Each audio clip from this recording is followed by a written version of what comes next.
KJ across the diamond between the legs. Siggy between the legs is Burgess. Deep to left. Wave goodbye. And reselects Giannis. The home run stadium king strikes again. Joe Lytle, stay high.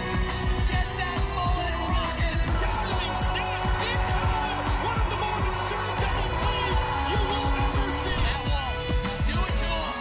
Oh yeah. What a play.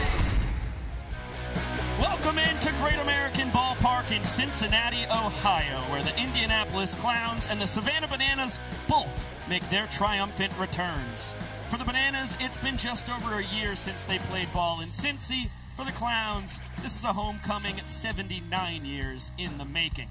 And on the bump for this historic battle, it's a rematch of Southpaws who sparred 3 weekends ago in Kansas City. Rookie Daniel Foster gets the ball for the Clowns, while the Bananas counter with their veteran Noah Nisnik.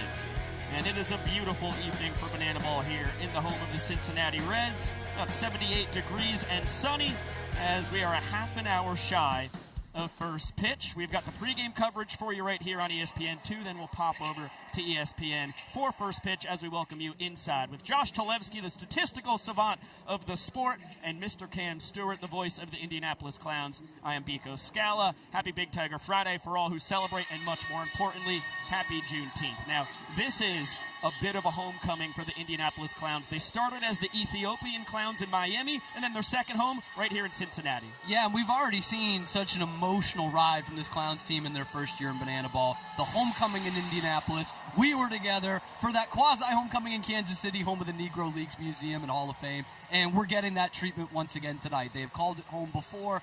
It's the original baseball town in America, just going bananas this weekend. And for the Bananas, they split a series against the Texas Tailgaters, a 2-game set last June. And they started red hot this year, 11-1 to open the season. They're 6-12 over the last 18 games. Yeah, they have been in free fall over the last couple of weekends this season. And what really stands out, the Bananas just 1-4 here in the month of June. And when you focus in on their games against the Indianapolis Clowns, the offense has struggled quite a bit. They have just a .236 team average against this squad. So while this is certainly a big weekend for the Indianapolis Clowns, the Bananas want to try and spoil their fun and get some W's in that column again. Right, and these are two teams that both got swept across 2-game series last weekend. And talking about the series that we had last year, Texas Tailgaters got their first ever big league stadium win right here in Great American Ballpark. Let's take a look at the specs here in the beautiful home of the Cincinnati Reds. Now, Cincinnati, this is the original birthplace of professional baseball. Back in 1869, the Cincinnati Red Stockings, the first ever pro baseball team in the world.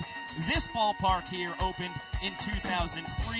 It can hold over 42,000 fans. We're going to see it jam-packed for 3 straight games here. And the dimensions are pretty square. 328 to left, 404 to center, 325 down the right field line. And this is one of those ballparks when you get a lot of guys in the major leagues who say that this is one of the most hitter-friendly parks in Major League Baseball. So certainly a place where the Bananas and Clowns alike are going to hopefully try and tee off throughout the weekend.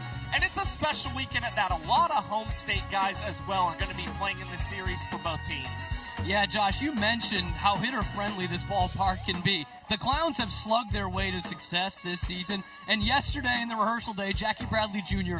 up and down the dugout saying, fellas, this is where you get your long balls right here in Cincinnati this weekend. Yeah, you want to see a big-time long ball? Check out Nico Holzheiser's Instagram. That guy hit one probably 550-plus feet, and you can take a look at it there. When we come back, we'll talk about how the Savannah Bananas have fared in big league parks this year.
got one question for you. Do you need something? Are you ready to see the original baseball circus? Well, we got plenty of that coming your way because we like it.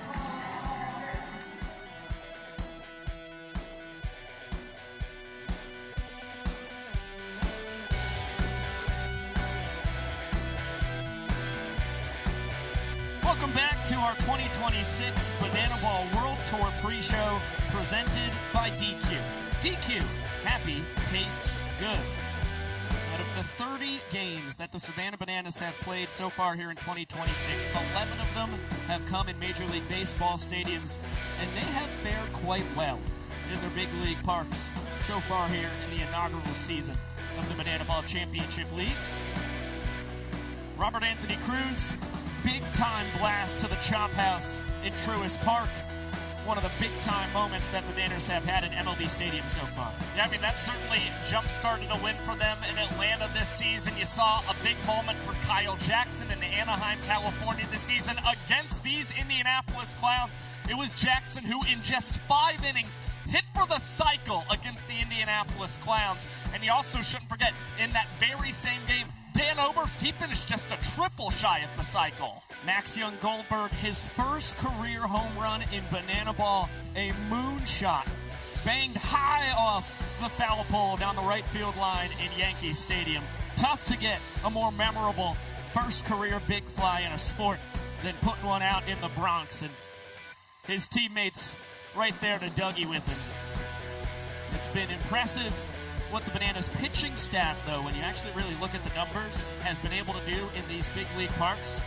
I'd say the arms, the biggest reason why the Bananas 7-4 in their 11 games in Major League Baseball stadiums. Yeah, and you've seen in Banana Ball this season, the tour average ERA has been above 6 this year. So to see the Bananas at 4.69 as a team in big league stadiums is awfully impressive. I mean, this team just continues to be the best when it comes to pitching in Banana Ball in 2026. But the offense has done its fair share of damage as well. A very nice 273 team batting average. Maybe you desire a little bit more from an OPS standpoint, but you see 9 home runs in these big league parks. You saw a couple of them in the highlights. They have come at very timely occasions for this Savannah Bananas squad, and that has been another aspect that has certainly led them to a 7-4 record in big league parks this season. It'll be fascinating. This is a 3-game set here, only the second ever 3-game set in a big league park. The first was Truist Park. Tonight's aerial coverage is brought to you by Goodyear Eagle. Fast is in us.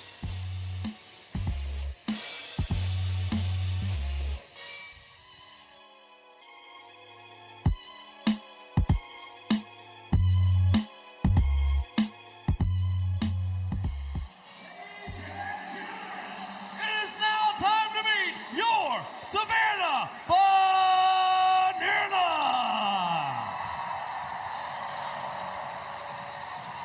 Behind the plate, wearing number 17, Easton Paradise!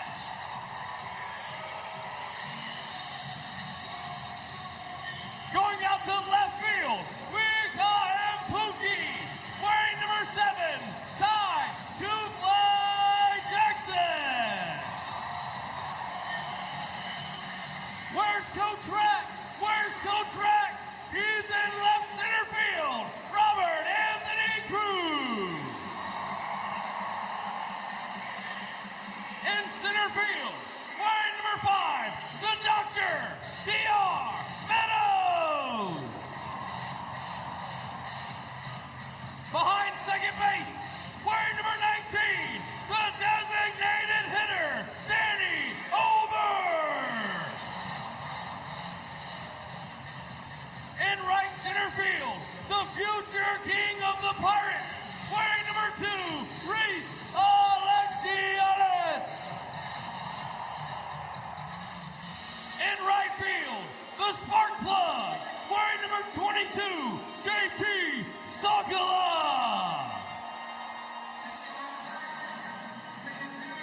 At the third base position, he does it all. Wearing number 18, Danny Husley. Also at third base, wearing number 3.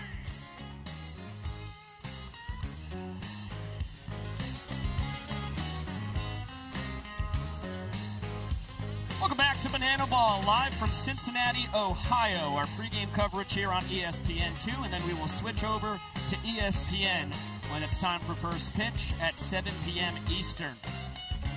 As we talked about at the top of the show, Cincinnati, one of the original homes for the Indianapolis Clowns. And Sam Bauman has more on how much Cincinnati means to this franchise. What if I told you this isn't the first time the Clowns have played here in Cincinnati? It's just been like 80 or so years since then.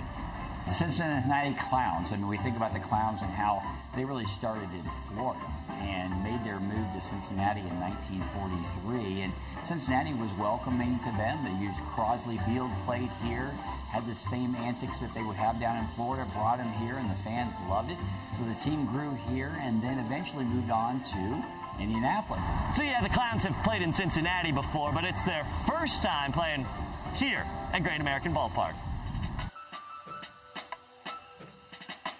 Thank you, SB. Take a look at Cincinnati's role in the history of the Clowns.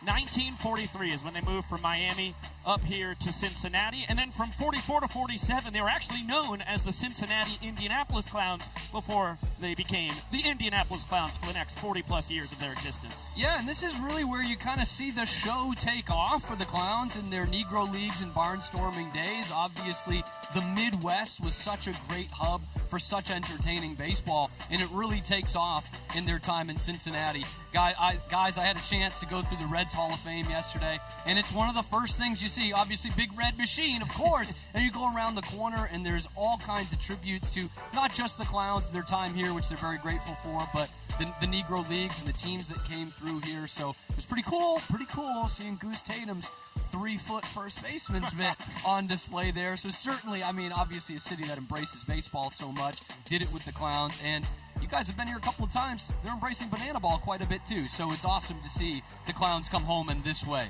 It was pretty awesome to see the Clowns do battle against the Texas Tailgaters last weekend in Morgantown, West Virginia. Some fantastic ball games.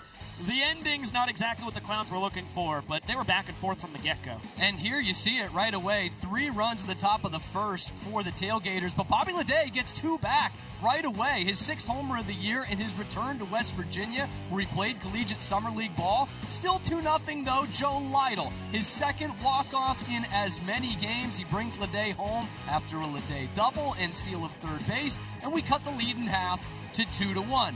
Matt Wolf always got a trick or two up his sleeve. He comes in the 5th with the same score.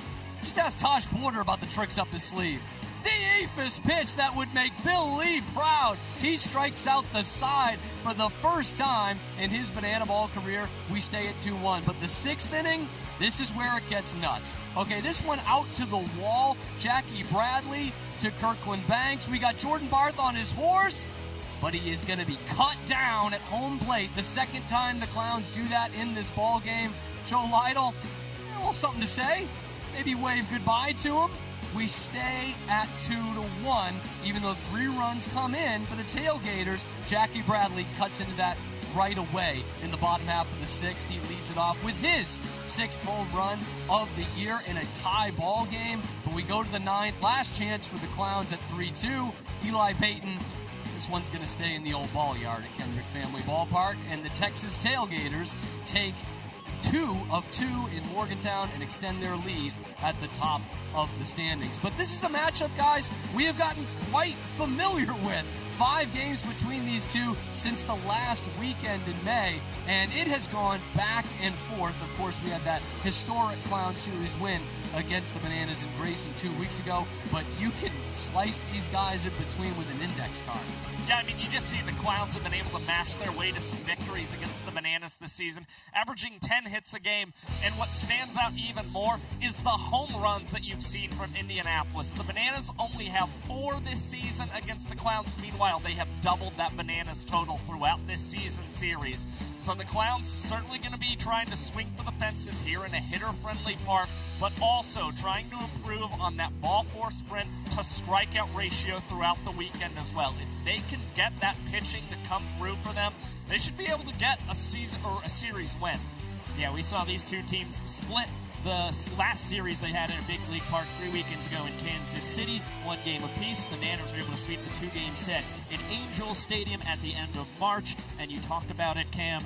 The Clowns coming off a historic first-ever series victory over the Bananas 2 weekends ago in the Nanners' house down in Savannah, Georgia. When we come back, we'll get a look at the standings here in the Banana Ball Championship League and talk some keys to success for tonight.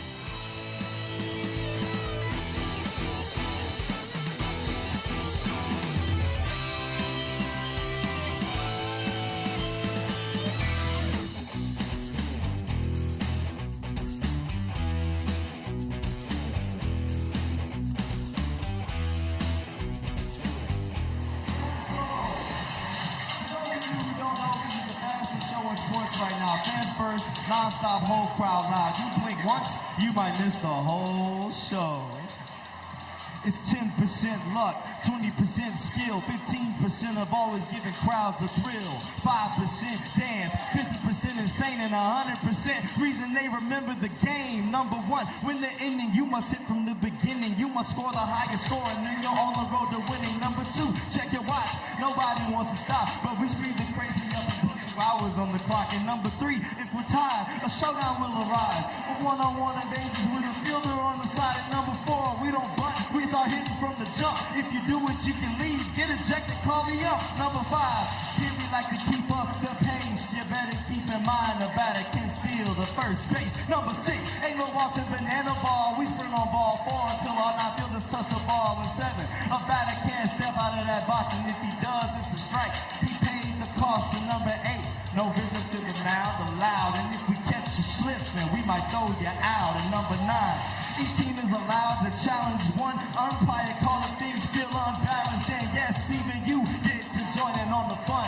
The fans get a challenge too. Now ain't that something? Number 10, the one and only golden batter. He can hit in any spot and ain't nobody batter. And 11, if a fan catches a foul ball, it's an out. That's all the rules of banana ball. Fans, give it up for Brandon!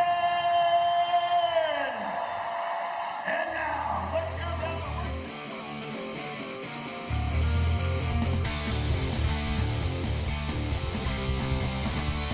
Welcome back to our 2026 Banana Ball World Tour pre-show presented by DQ. DQ, happy tastes good. It is the inaugural season of the Banana Ball Championship League. We have just passed the halfway point for most of the teams. The Bananas will pass that tonight. This is game 31 of a 61-game schedule for the Nanners, and it is tight. Only 7.5 games separating last place from the Texas Tailgaters at first, who have clinched a playoff spot because they won the inaugural Banana Ball Open back in mid-April. And for the Clowns, just 3.5 games out of the playoff spot with still 30 to play.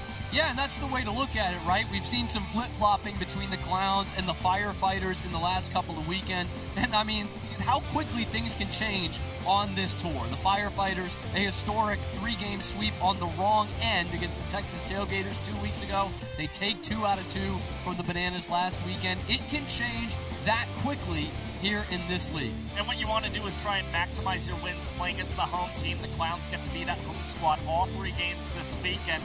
And you really see just how much the Bananas have kind of fallen over time. This is a team that started the season 11-1.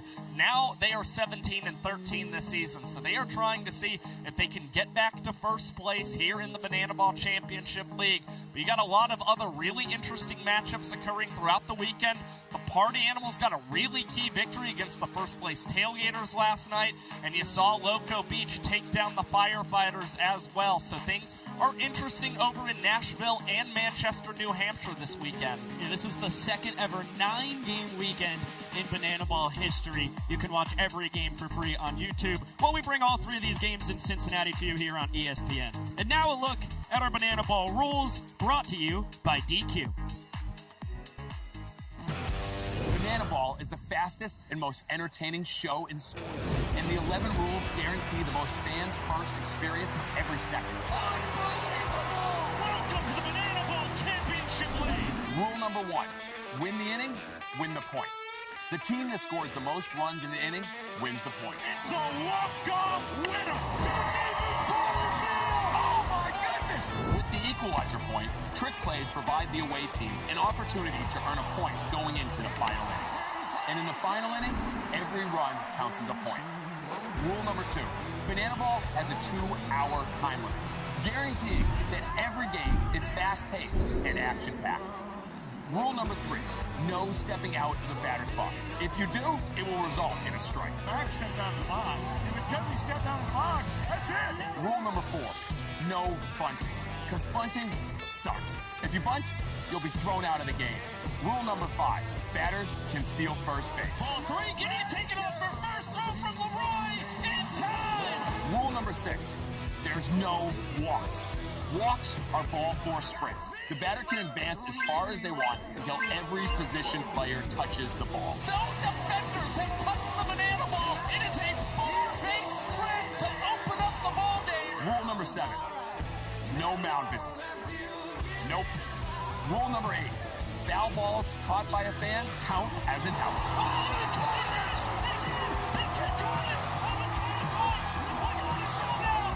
Rule number 9, the showdowns. In showdowns, the best of the best face off in the biggest moment. One hitter versus one pitcher with one fielder behind him. And the hitter has to score. Rule number 10, the Banana Ball Challenge rule gives the coaches and you, the fans, a chance to impact a call on the field. Rule number 11, the golden batter. Once a game, each team can give any player an at-bat, regardless of the lineup. This offers the biggest matchups on the biggest stage. Big on big. Let's go! Let's go! Let's go! Get out of here, ball! That thing's a family! And those are the rules of Banana Ball. Thank you very much, virtual Jesse Cole. Take a look at our keys to the game for both these squads tonight. Starting with the Bananas, it's all about keeping the ball in the yard, as we've talked about throughout the pre-show. And you got to come through in the clutch. Having a batting average below the Mendoza line with runners in scoring position against the last 5 games, that's not going to get it done. Yeah, things have certainly been tough for this Bananas offense. This has kind of been a recurring theme since the end of the Banana Ball Open, the midseason tournament played in mid-April. The Bananas have just had so many struggles when it comes to batting with guys in scoring position. They've had timely ball 4 sprints, but the hits have just not been what they were in February and March for this squad. Meanwhile, they've got to find a way to just keep the ball in the yard this weekend. Let's get it on down to the field. Time to get fired up. Ladies and gentlemen, dreamers, believers, and storytellers from around the world. For over 50 years, the Clowns barnstormed this country, city to city, town to town, bus ride to bus ride. They played through rain. They played through hate. They played through empty crowds and packed houses.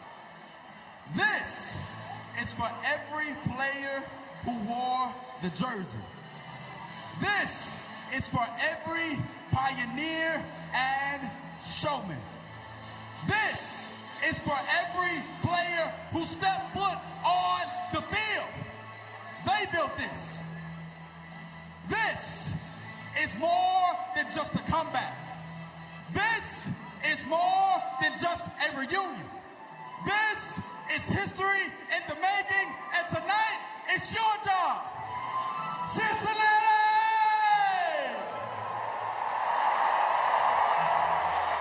No. I said Cincinnati!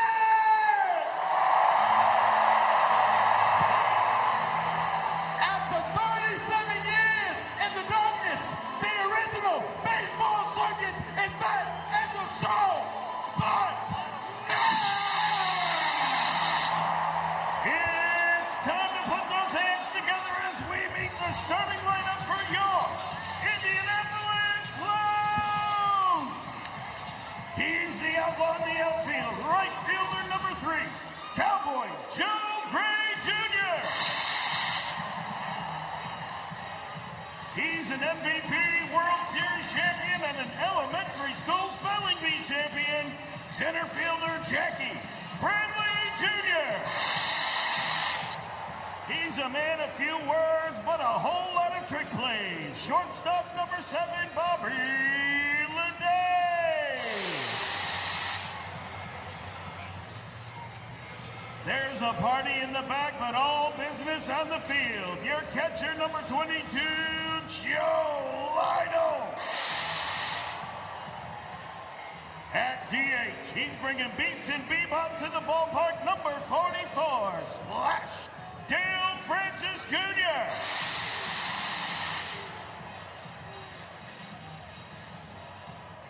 Cincy is prime time. At first base, number 11, Kirill Prime.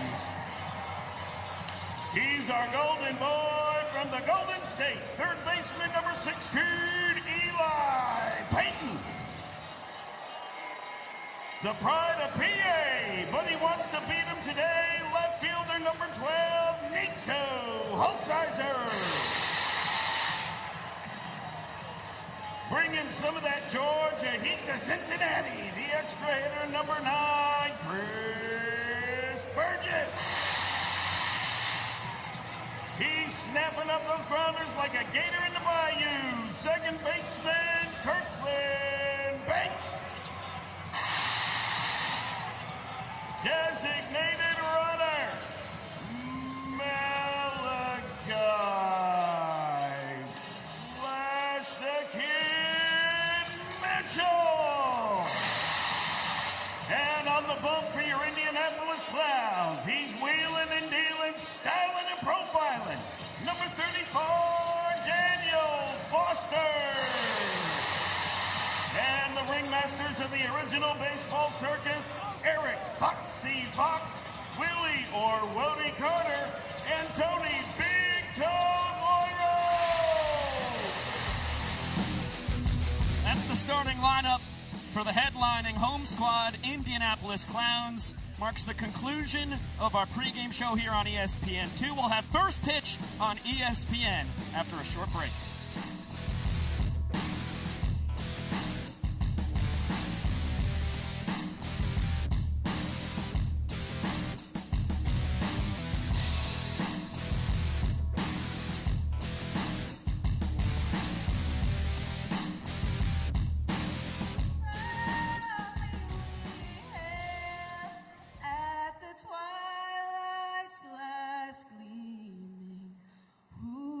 Stripes and bright stars through the perilous fight, o'er the ramparts we watch were so gallantly streaming, and the rocket's red glare, the bombs bursting in air, gave proof through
ESPN. This is the opener of a 3-game set between the visiting Savannah Bananas and the home Indianapolis Clowns, who return to their home from 1943 to 1947. The Clowns 12-19, but just 3.5 games out of a playoff spot, while the Bananas at 17-13, 2 games out of the top spot in the sport as they continue to try and track down the almighty Texas Tailgaters. Over 42,000 fans on hand here in Great American Ballpark.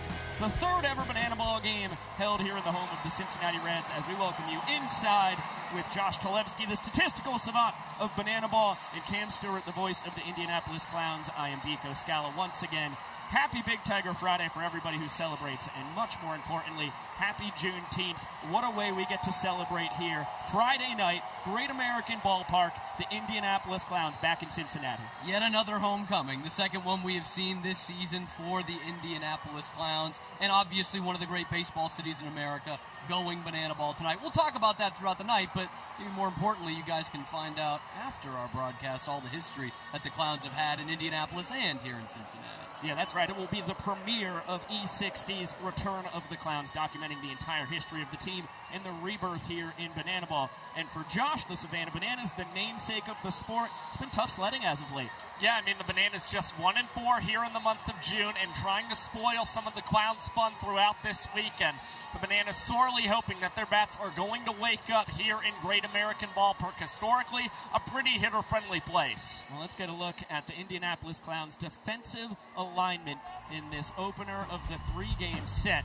The Clowns, left to right in their outfield, Brian Dancero, Jackie Bradley Jr., and Joe Gray Jr. Third to first in the infield, it's Eli Payton, Bobby Leday, Kirkland Banks, and Correll Prime, while Joe Lytle is the catcher. Yeah, Bobby Leday has been the guy who has led the way in trick plays for the Clowns all season long, and it's a team that is turning the corner in that department. Over the last 3 series, averaging about 10 a game, and honestly, Daniel Foster, who we'll talk about in a second, is a big reason why. But a couple of runs cut down at the plate in the game on Saturday against the Tailgaters. Joe Gray Jr. had one. Jackie Bradley Jr. kickstarted the other. Let's take a look at Daniel Foster, shall we? The big southpaw coming in from Florida. And since he has actually held down a spot in the starting rotation for the Clowns, he's been one of the best starting pitchers in the entire BBCL World Tour this year. And the big thing the last 3 starts has been the ground balls. In fact, you go back to last month, he's induced 27 of them in his last 20 innings. And guys, I talked to him today before the game. He said, I want 15 trick plays out of my guys when I'm on the mound tonight. I love the ambition.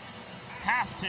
And 3 of those starts, or 2 of those last 3 starts rather, have come against this Nanners lineup. Let's get a look at the Bananas starting lineup. Brought to you by PNC Bank at the top, as per usual, the Dr. D.R. Meadows. Then Max Young Goldberg up a spot in the lineup, followed by Dan Oberst, the cleanup man, Kyle Jackson. Then Bill Leroy, the captain, with Robert Anthony Cruz, Reese Alexiadis, Ty Jackson, Ryan Cox, and Jackson Olsen to round it out. Let's get it on down to Brandon so we can play some ball. Juneteenth, a day that commemorates the end of oppression of the black man and woman in America. A day that celebrates freedom, resilience, and progress. 3 things that this Indianapolis Clowns team has been very representative of since their conception right here in Cincinnati as the Cincinnati Clowns in 1933. So, ladies and gentlemen, as we celebrate tonight through baseball, through community, through entertainment, we honor that history and the ongoing pursuit of equality for all.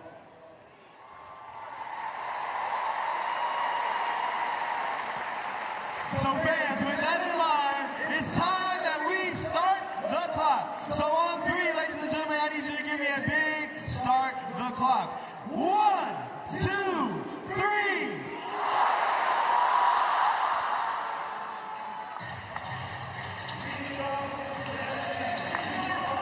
The 2-hour timer is ticking. It will only matter if it runs out before we get to the 9th inning. If it does run out, whatever inning we are in will be the final frame, and every run scored will count as a point. Of course, every inning worth a point in Banana Ball as Daniel Foster pours in strike 1. Our home plate umpire, Vincent Chapman, the infamous dancing home plate umpire of Banana Ball. here in his 5th World Tour. And D.R. Meadows here in his 4th World Tour. Big swing and a miss behind 1-2. Pokes this foul. First opportunity for the fans here in Cincinnati. And it clangs off the hands. Remember, foul ball caught cleanly by the fans is an out in banana ball as Meadows has to jackknife out of a fastball high and tight. And peppers this the other way. Kirkland Banks between the legs. Prime! Not able to handle it. Juggling it at first base. Trey Hudson, the crew chief, said there was no control of it. That'll go as a trick play missed for Kirkland Banks, I imagine. Get another look at it here. Tough to tell if that had to be scooped or not. Still a little bit of a low throw, I think, from Kirkland Banks. It's influenced by the trick play attempt. Safest call for now to rule that an early trick play missed as Max Young Goldberg lines this fair down the right field line, and that one will rattle in the corner. It gets past Joe Gray Jr. in right field, and Young Goldberg is going to have an RBI stand-up triple for the Savannah Bananas. What a way to get your first career 3-bagger. Got his first banana ball home run. Back at the end of April in Yankee Stadium, now he gets his first career banana ball triple in Great American Ballpark. That ball had some eyes out there in right field, didn't it, fellas? Bouncing around just a little bit. Rum was probably going to score anyway, but for Max Young Goldberg, he was hunting that first triple in banana ball. That's how he gets it. MLB Ballpark, inning 1. Love to see it for the Bananas and MJG. Now the 8-year Nanner, Dan Oberst, with his team high, .362 batting average you just saw. The designated hitter, the healthy fear of buttons. And he'll take 4 balls. That means every fielder behind the pitcher and catcher have to touch the ball before it's live. Oberst sees that JBJ and his fellow outfielders slow to come in. He gets 2 bases before Brian Dancer, the left fielder, the 7th and final man who had to touch the ball before it's live, got a hold of it. And the Nanners 3 batters in with 2 runs across. Yeah, they are certainly trying to put some early pressure on these Indianapolis Clowns. You see the effect of faulty ball force sprint defense. Oberst getting aggressive. Now, this season, around 16.5% of all ball force sprints have resulted in 2 or more bases, and you saw another one there from Danny Barrels. It's about that. It's not very often. No, and you have a power hitter at the plate. Runner goes. Oberst has third base stolen. The throw from Joe Lytle into left. Danny Barrels. How about that? His 15th steal in 16 tries this year. It's an error from Lytle. And now a 3 spot for the Bananas, who still have not made an out. And those 15 stolen bases for Oberst, that is the most by any non-designated runner in our sport. For a guy who's been a full-time DH, and you usually expect that position, it doesn't run all that well. Dan Oberst has made such an impact on the base paths this season for the Nanners. KJ popped the opposite way. Dancero battling the sun. Makes the call. And behind the back makes the catch. Fantastic trick play, the first of our ball game, as he breaks out the Dino celebration. Signature to Dancero. There might be 3 runs in, but you're 1/15th of the way to Daniel Foster's goal of the 15 trick plays. And Brian Dancero was telling me earlier, just hoping to get back out there. He missed a backflip catch last weekend in Morgantown and makes that one look easy to get his night started off on the right foot. A 1 count on Bill Leroy, Bananas catcher, one of 2 9-year veterans on this squad, along with Cowboy Kyle Lewick, we expect to see out of the bullpen one of these games. And one of our rules of banana ball, you will only see Brian Dancero out there in left field, designated fielder for the Clowns tonight. Eli Payton between the legs quickly, a strike to Prime, and it's back-to-back trick plays now for the Clowns. Well, even though they've given up 3 here in the top of the first inning, the Clowns are still trying to deny the equalizer point to the Savannah Bananas tonight. So as long as they finish with more trick plays than the Bananas, who are the visiting squad, they will make sure the Nanners do not get an extra point in tonight's contest. That's a rule that was introduced in the playoffs last October. This is the first full season in banana ball history with the equalizer point. in effect. As Robert Anthony Cruz has himself a 2-1 count here in his third World Tour. The team leader with 6 long balls. When he came into the sport in 2024, he told us, I'm here to take some daddy hacks and hopefully hit the ball really far. Uncompetitive ball 4 there from Foster, his second sprint allowed here in this 3-run first. A big turnaround first base for Rack, and he will retreat back to first. Much crisper sprint defense by the Clowns there. And this is just not what we're used to seeing from Daniel Foster. He's got a 4.37 earned run average in 22 2/3 innings as a starting pitcher. Since he moved into the rotation, only 3 starting pitchers in Banana Ball have posted a better ERA than this guy. So it's pretty surprising to see the struggles here in the first inning for the lone lefty on this Clowns team. Reese Alexiadis lost this the opposite way. Joe Gray Jr. on the run takes care of it to staunch the bleeding, but 3 runs come across. The Bananas a golden opportunity to claim the first point. Available here tonight in Great American Ballpark. Clowns have won 3 of the last 5 games they've played against the Bananas.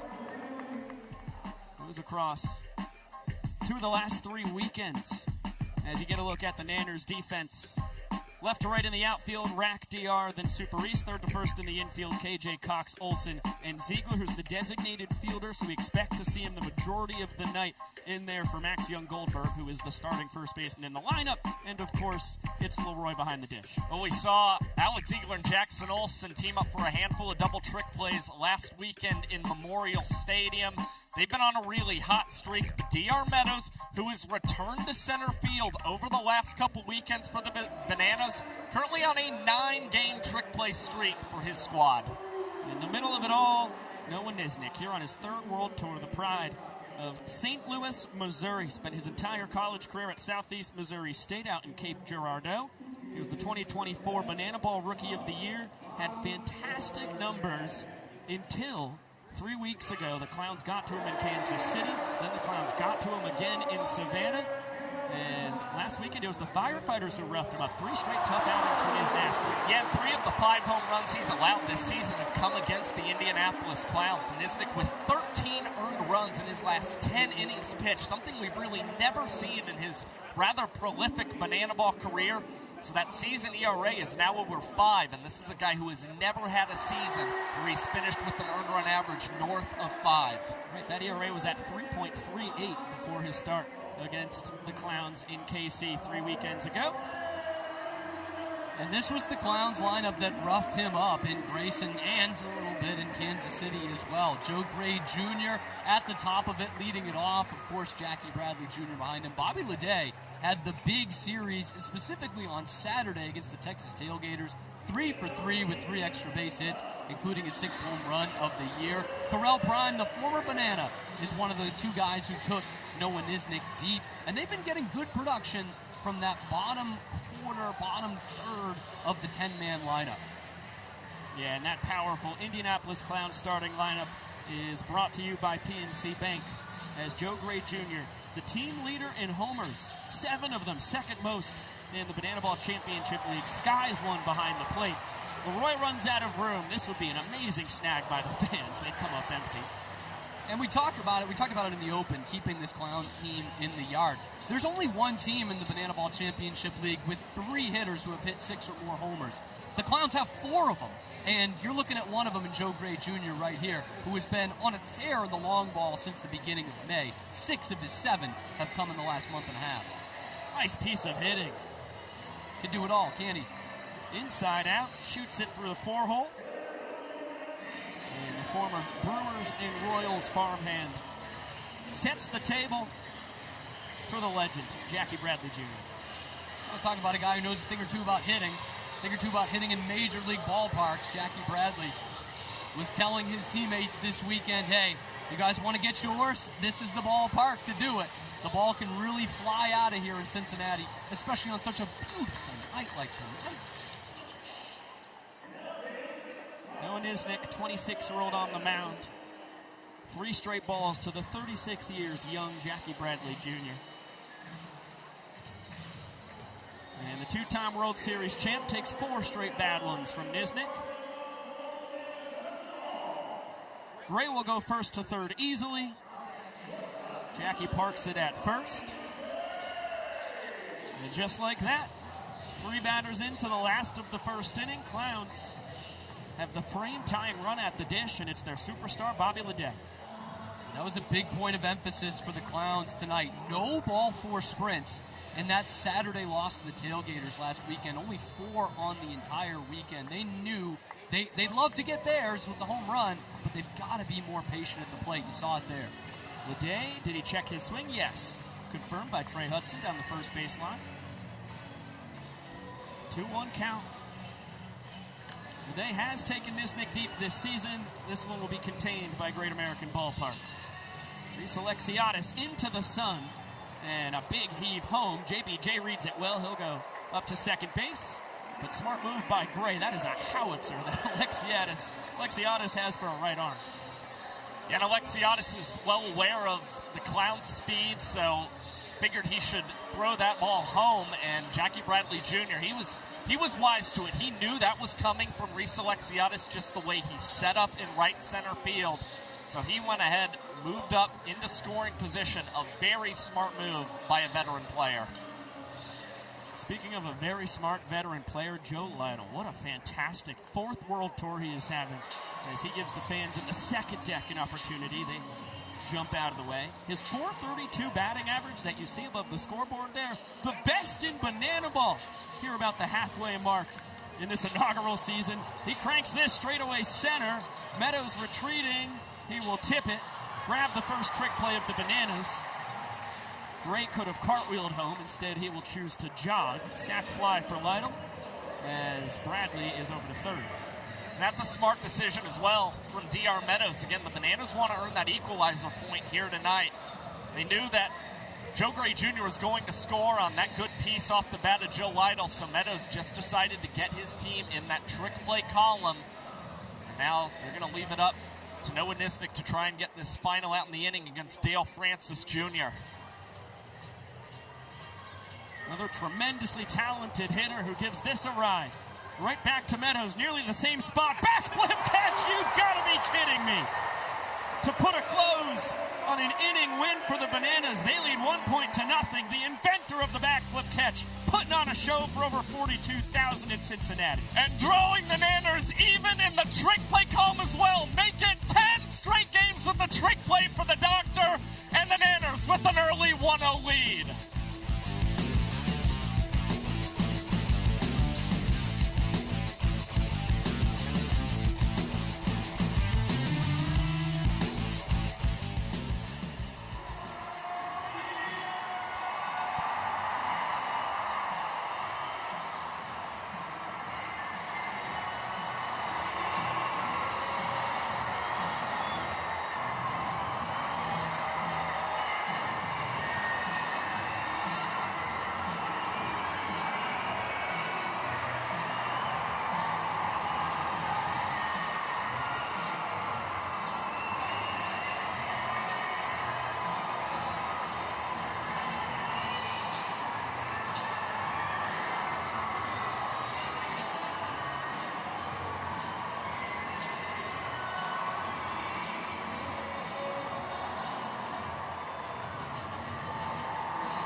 Welcome back to Banana Ball live on ESPN. D.R. Meadows, a backflip catch to put a close to a 3-1 first inning win for the Bananas. That means they get 1 in the all-important points department. And now Daniel Foster back out on the bump, the pride of Rockledge, Florida. It's a foul ball from the Jacksonville, Florida native, Ty Jackson at the dish. Bottom three in the order here to swing it for the Nanners. Cox on deck, Olsen in the hole. As you look at Ty, just 2 points below 300 here in his third World Tour, 5th year as a Savannah Banana. His bat just continues to heat up for this squad. Saw him launch his first home run since late September of last season.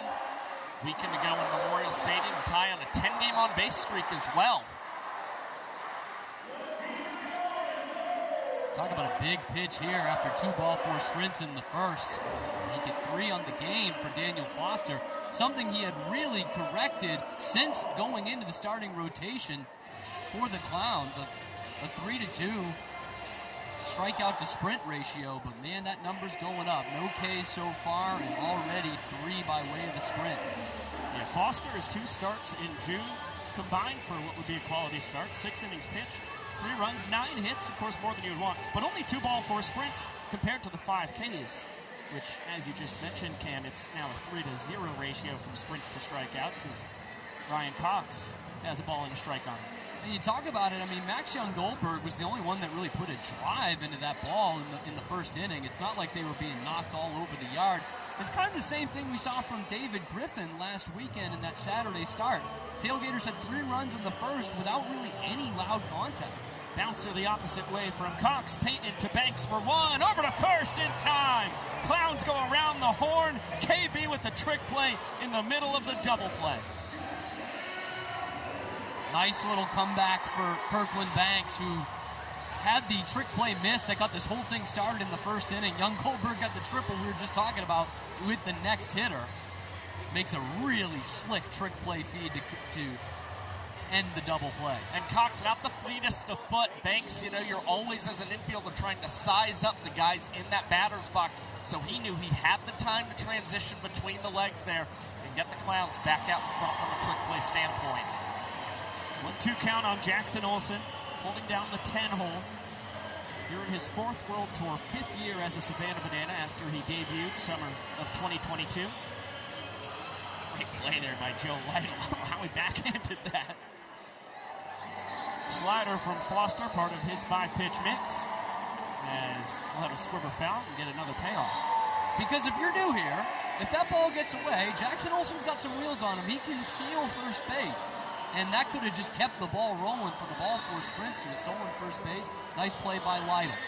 He's kind of getting back in that catcher position the last few weeks after battling an injury. Yeah, his knee popped a month and a half ago. Well catching, and this is going to be a called strike 3 right down the chute. Daniel Foster rings the bell. And a fantastic bounce-back inning for the 23-year-old Southpaw. Faces the minimum thanks to the twin killing and gets his first K. Exactly what he needed after starting this off with a ball 4 sprint. Let's get a check in on our Banana Ball backstage question of the night.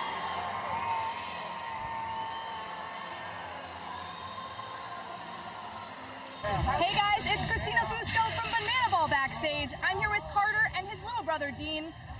I hear you get a question for Brian Dansereau. Who strikes out the most? Brian, what do you think about that? Hey Carter, great question. Who's going to strike out the most? I'd say anybody that faces my brother, Matt Wolf.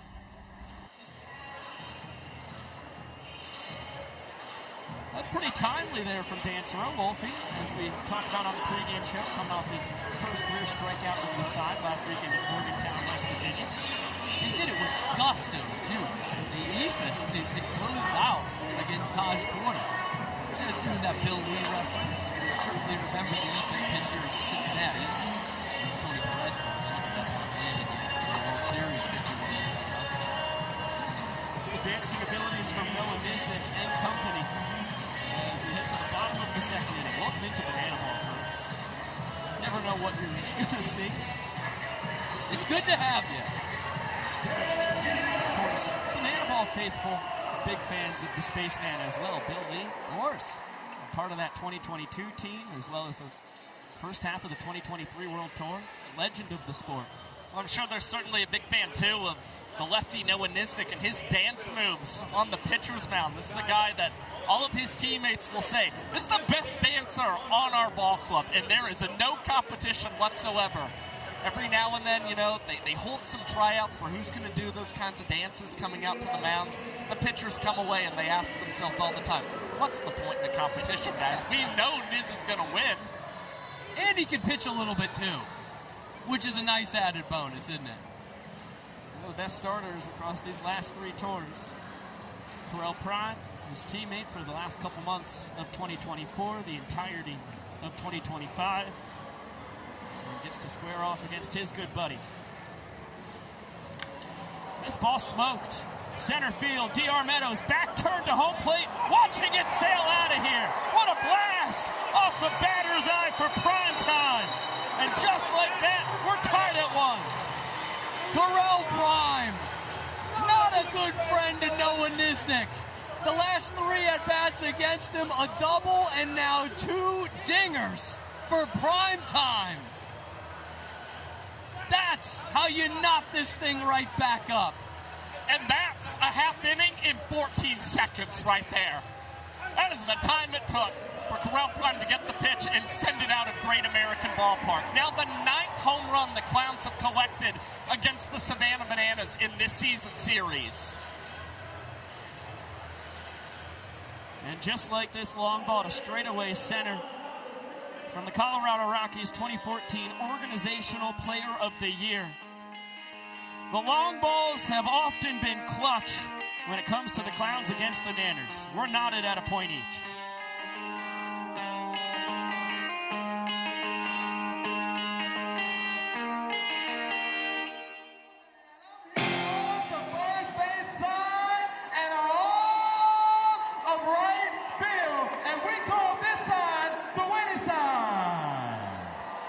What you got to say to that, Professor? That's cute, Jarius. That's cute, because I'm over here representing our fans behind third base. Everyone out in left field, the best in class of Cincinnati. Let's see who the best side is. Hit it, Short. All right, let's get it.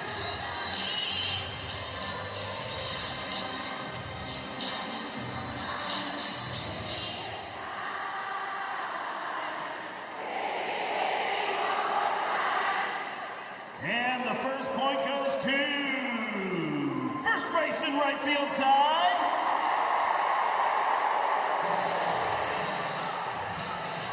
Oh, we got to get it back. Come on.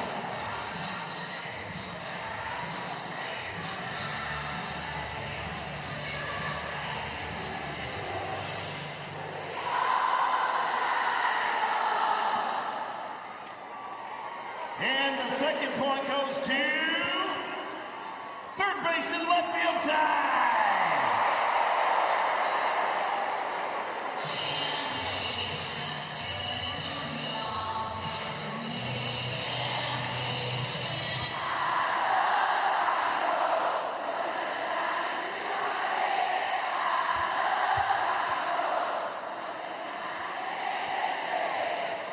And the winner of tonight's sing-off is...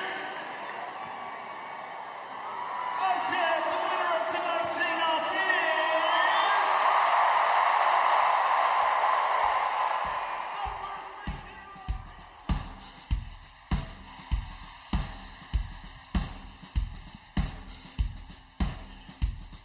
Welcome back to Banana Ball Live on ESPN from Great American Ballpark in Cincinnati, Ohio.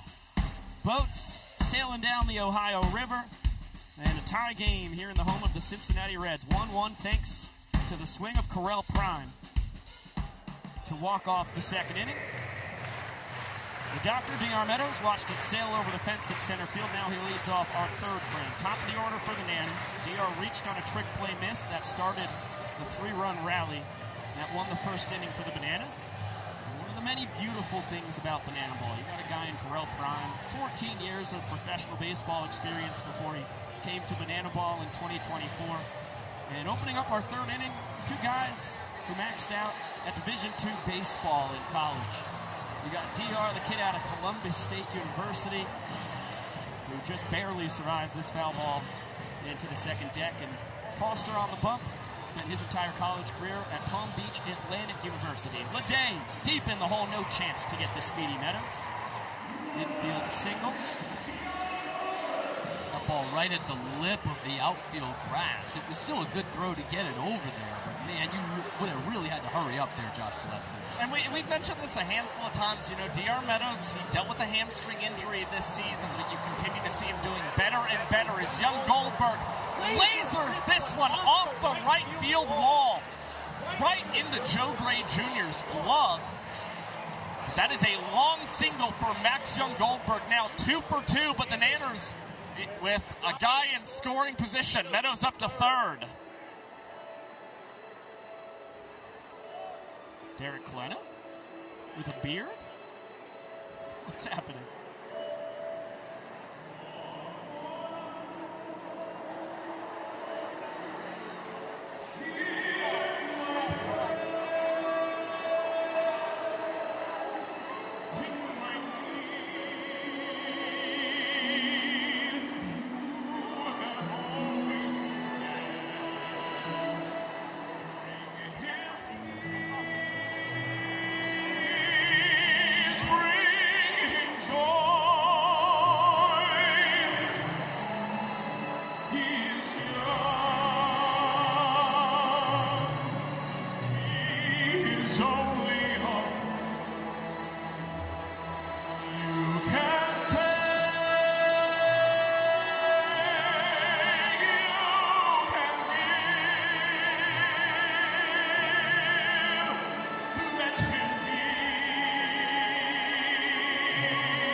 To bring David Ray Meadows in from third base.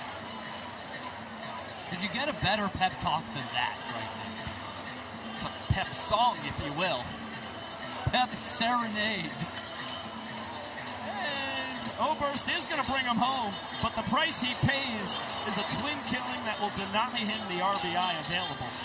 Meadows scores, the Clowns trade the run for 2 outs.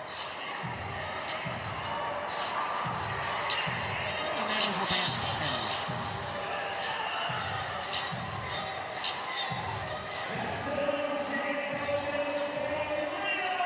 like that. Second, 5-4-3 double play with a Kirkland Banks trick play in the middle of it in this ball game. But you got it started with Eli Payton transitioning through the legs as well. So you got 2 trick plays in that double play for the Indianapolis Clowns. Now a 5-2 lead in trick plays over this Nanners team. Going straight to the backstop and right back to Lytle. KJ wise to the bounce. As soon as you take both feet out of the box and head towards first base, you're now officially a runner, and it's a force play at first in the attempt to swipe the bag. KJ never budged. Flew out to left his first time. Brian Dancero behind the back catch, fooled by the slider there. And as Daniel Foster ahead, 1-2. Right back to it, gets the K. Perfect execution from Foster with another fantastic slider. Second strikeout of the game for Daniel. That was absolutely nasty from Foster. The slider at 3/4, that is the out pitch, and lefty on lefty, that is almost not a fair fight. Let's get it down for our Bananas Foster family of the game. There are over 400,000 children and teens in foster care without a permanent home. Look around. That is enough to fill Great American Ballpark 9 times with the amount of children currently experiencing foster care. To raise awareness and support this community, we created Bananas Foster, the official nonprofit of Banana Ball.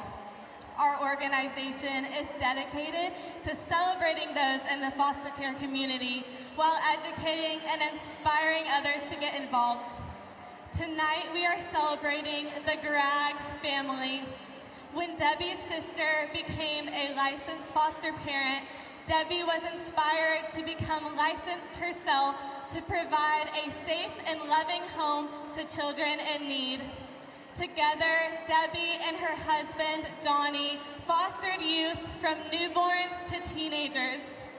After the passing of her husband, Debbie has continued to foster as a single mom of 4 biological children, 2 stepchildren, and 9 adopted children. In 34 years of being licensed, this family has welcomed over 300 children and teens into their home. Fans, please help us celebrate the Gragg family for making a difference in the foster care community.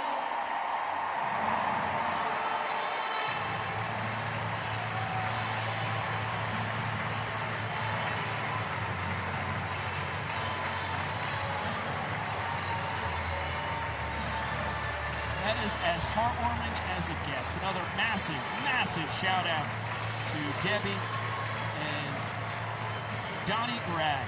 For 34 years, welcoming over 300 children and teenagers into the home. It's tough to fully grasp the incredible positive impact that they have had on so many lives. Forget about cheaper by the dozen. How about 15 different kids in the house? Cheaper by the 15 does not quite roll off the tongue, but I'm sure it'd be a fantastic movie. We'll be right back.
Welcome back to Great American Ballpark in Cincinnati, Ohio. We've got over 42,000 fans on hand.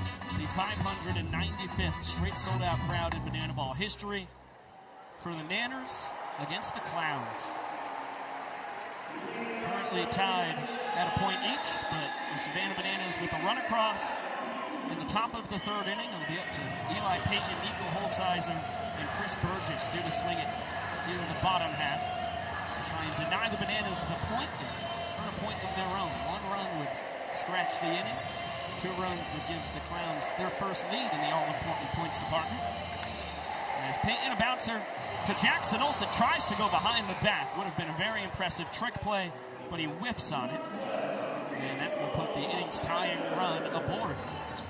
Certainly an aggressive attempt by Jackson Olsen to start the inning. And hopefully one that doesn't come back to bite the Bananas. Again, only a 1-run lead here in the inning. You see, disappointed with himself and not being able to feel that one spinning behind his back. Now, very powerful bat, Nico Holsizer, 6 home runs this year at the dish. Very powerful bat. Just ask the scoreboard here at Great American Ballpark. For the second weekend in a row, he put on an absolute show in rehearsal day. Took the aluminum and nailed it right under the PNC clock, which is overlooking everything in left field. I've never seen a ball hit that far. Now, it was with Monet Davis's metal bat. That helped out, but I couldn't have hit the ball out of the ballpark at all with the aluminum in hand. Noah Nisnik sits down, Holsizer swinging first K of the evening for Niz Nasty as he get a look at the slider. Well executed. Yeah, good call, I think. You know, Bill Leroy typically go with a change-up there in that scenario, decided to switch things up on Holsizer and the Indianapolis Clowns there. Now Holsizer, 36 strikeouts this season, leading all players on tour. It's a classic all-or-nothing approach for Holsizer, also the team leader in ball four sprints earned. 3 true outcomes kind of guy, as Chris Burgess fouls off the cutter. Count now 2-1 on the Clowns extra hitter, having a superb first tour, hitting 308, reaching base at a 438 clip. He represents the inning-winning run here. 2 of his 3 home runs this year, guys, have been of the walk-off variety. Did it in the win over the Bananas in Kansas City as one of those. Had the other last Saturday against the Tailgaters. That was a colossal 3-run shot against the Bananas 3 weekends ago in Kauffman Stadium in KC. Earned him showman as well. And he'll learn the ball four sprint right here. Well, Roy's trying to figure out where to throw it. He finally chooses Jackson Olsen. Nanners need to get it to all 7 fielders behind the pitcher and catcher before the ball is live. Peyton easily goes first to third. I think Roy was trying to figure out if Trey Hudson was going to say that Burgess went around on the check swing. He did not. So it is a sprint. Peyton, who reached on the trick play, missed, is 90 feet away from tying this inning. Malachi Mitchell, the Clowns' designated runner, legendary Savannah Banana, here in his 6th World Tour. First 5 years were with the Bananas, is over at first base. And Kirkland Banks, the rookie, in a huge spot with 1 out and runners on the corners.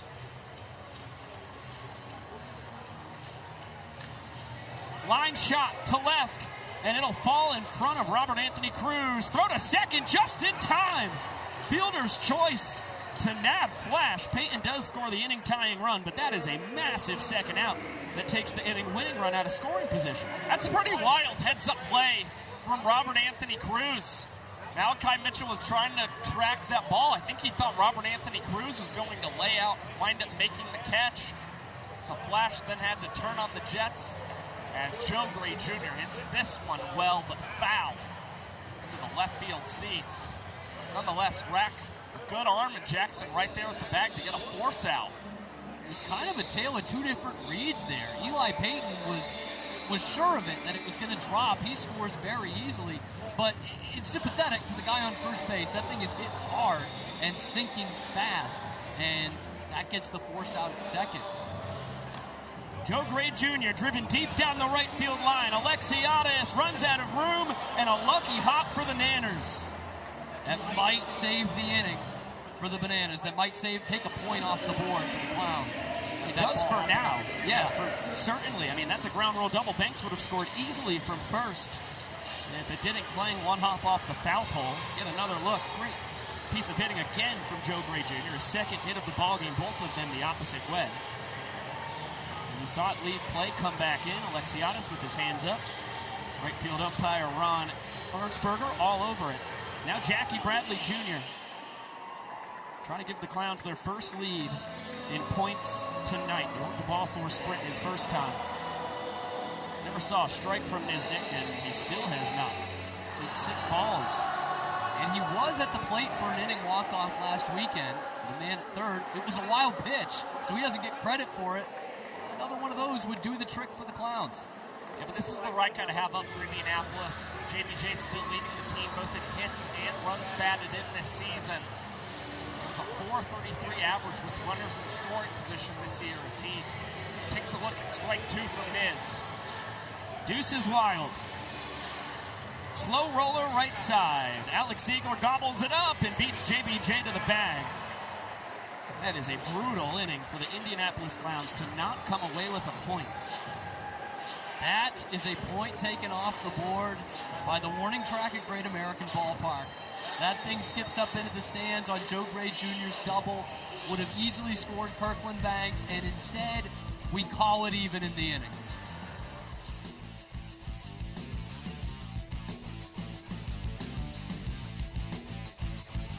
At the conclusion of tonight's broadcast, it will be the debut of Return of the Clowns, E60 documentary special on the history of the Indianapolis Clowns from their inception in Miami as the Ethiopian Clowns all the way up to 1943, coming here to Cincinnati. 1 year as the Cincinnati Clowns, 3 more years as the Cincinnati Indianapolis Clowns, and then the last surviving Negro Leagues team all the way up to 1989 before they were born again here in 2026 in Banana Ball.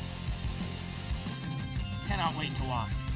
And we talk about the special homecomings, the special weekends that the Clowns have had this year. Back just a month ago in mid-May, the return to Indianapolis. We were together in Kansas City for that. All got to see the Negro League Museum with Bob Kendrick and all the great things happening there. This is certainly one of those. Obviously one of the great baseball towns in America. They have embraced Banana Ball more than once, and it's special. I can't wait. I can't wait to watch that right after we get off the air.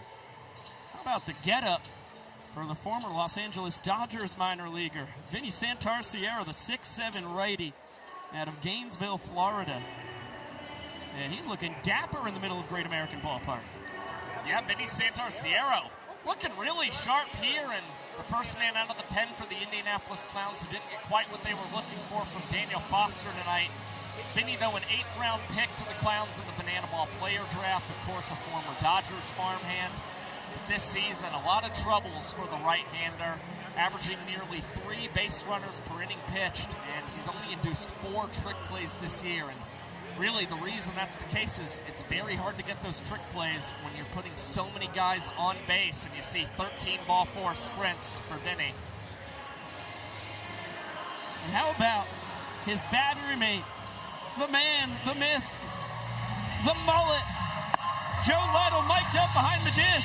Joe, what's going on tonight, man? Hey, Nico. Hey, Josh. Hey, Kim. What's going on, good looking? You know, just out here having fun. How are you guys? I think if I was any better, it would be illegal. No illegal things around here, man. Come on. Joe, you've got your counterpart, Bill Leroy, leading off this 4th inning. Then it will be Robert Anthony Cruz and Reese Alexiadis. Yes, sir. And you get to take part in only the second ever 3-game series in a big league park. How cool is this? Sorry, Vince is yelling behind me. I don't know what he's yelling at. I think he just tried to eject somebody from outside of your dugout. Trevor Chirps is over there. I don't know what he's doing. I can't hear anything, so if he's yelling at me, I can't do anything about it. Yeah, no, you've got a half an inning of just hearing our voices. How wonderful is that? Whoa, athletic play. Thank you. It's great. I love hearing y'all's voices, but we're going to need to have to lock it in right here on this 3-0 count. Yep, attaboy. That's exactly what he does. Yep, that's what we need. Strikes. Strikes. There's another one. Where'd it go? I don't know where it is. That's into the stands. You can chill. Okay, thanks. Oh, he almost caught it. What a great effort by that guy. Man, today's a weird look. Every foul ball, I have no idea where it's going. We'll let you know if it's behind the plate, Joe. Thank you. Nice pitch. Good job by Vinny fighting back from the 3-0. Oh, in the popcorn bucket? Just missed it. Oh, okay. That would have been sweet. You're salty. Joe Lytle approved. Taffy. Yeah, good pitch. Wow. You good? Yeah. Can I get you? Joe, is there a song that could come on the PA that could get you out of a groove in the game? A song that's so good that would affect your ability to call a game? Every time we touch. Attaboy! Nice pitch! Sorry. That was filthy. That was a turbo sinker. That was crazy. I swear I just called a fastball. I mean, he technically mostly just throws fastball, split, or slider. I think it just had some nasty two-seam bite to it. Nasty. Nice pitch. It's got to be fun working with Santar-Sierra. This is a guy who got up to 98 miles per hour when he was with the Dodgers. He's a good dude, man. He's a lot of fun fun to talk to. He's very knowledgeable. Sorry, I'm trying to figure out what he was just trying to say. Nice pitch. What pitch you want here, Biko? Ooh, I would love a splitter personally. Shake.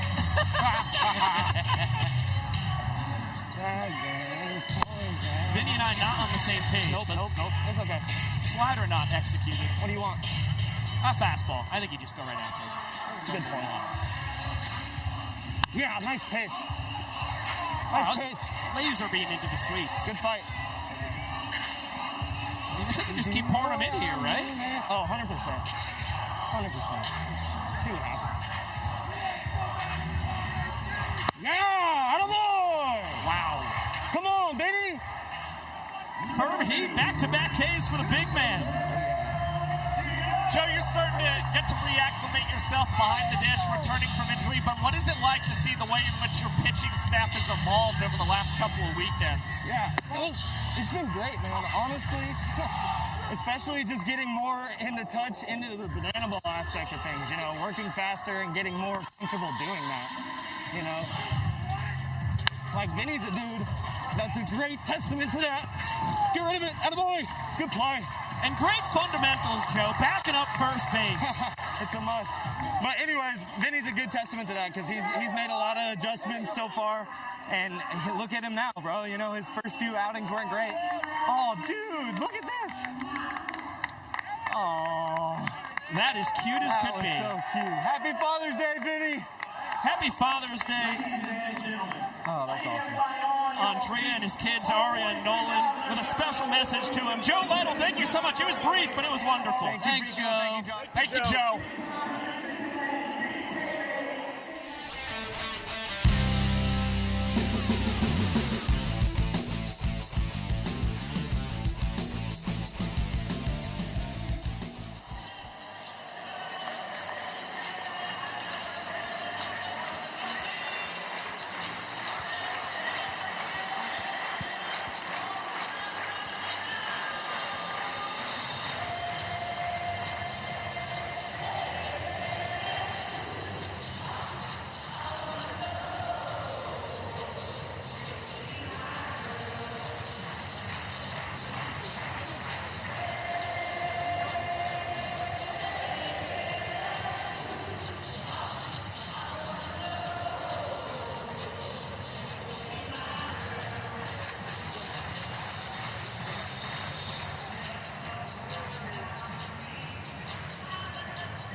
There we go. Cincinnati, you guys look amazing tonight.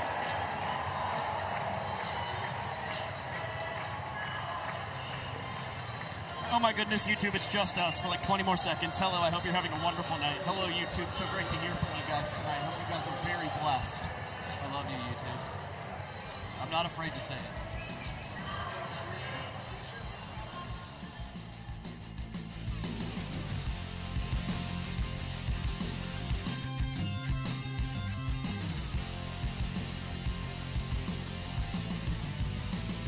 Tonight's aerial coverage is brought to you by Goodyear Eagle. Fast is in us. And a big thanks to the crew aboard Wingfoot One.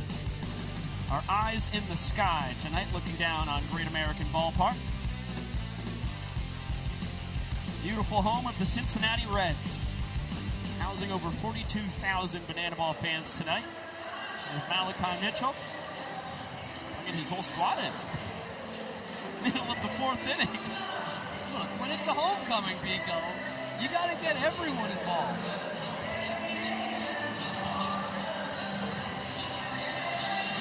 Terrell Prime already with a homer in this ball game, his fourth of the year, literally waving the flag to wave and flag.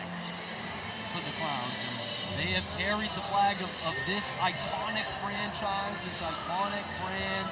It has been special to watch, and this is just another one of these special stops here in a beautiful Major League ballpark in a city that has really embraced banana ball and has done so a couple of times that you guys have seen, and we saw it today on a beautiful, picturesque day. Massive shout out to Prime there. I mean, that's as fast as I've ever seen one of those giant flags waved. It's a workout. He's got some muscle, Biko. Did you not see it? Well, he got straight away center. He got to learn from one of the best last season. Dakota Stilts Albritton's usually the man who does that for the Savannah Bananas. Prime, of course, 2 years with the Bananas team.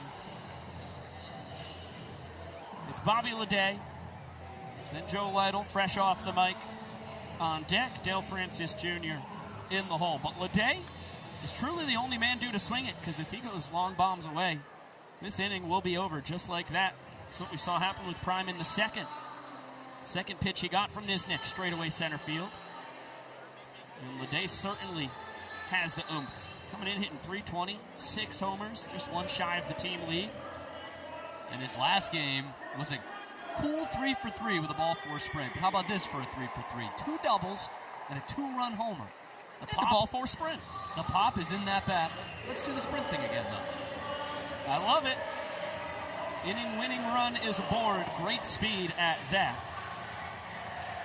Leday, 13 steals, yet to be caught here in his rookie season in banana ball. That's the most stolen bases in the sport without being caught.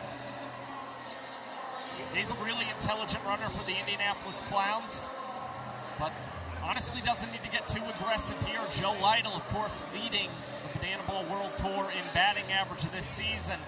He's just been phenomenal since returning for injury, a hit in each of his first 10 games since coming back for this team.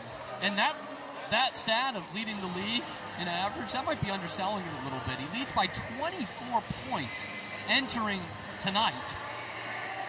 He is just dominated, and you talked about it, being banged up, didn't have all the time behind the plate. Sometimes that can mess with a player's head. He just hits, man. How about the Baltimore chop over the leap of Ziegler? When it's going right, sometimes the bounces just go your way.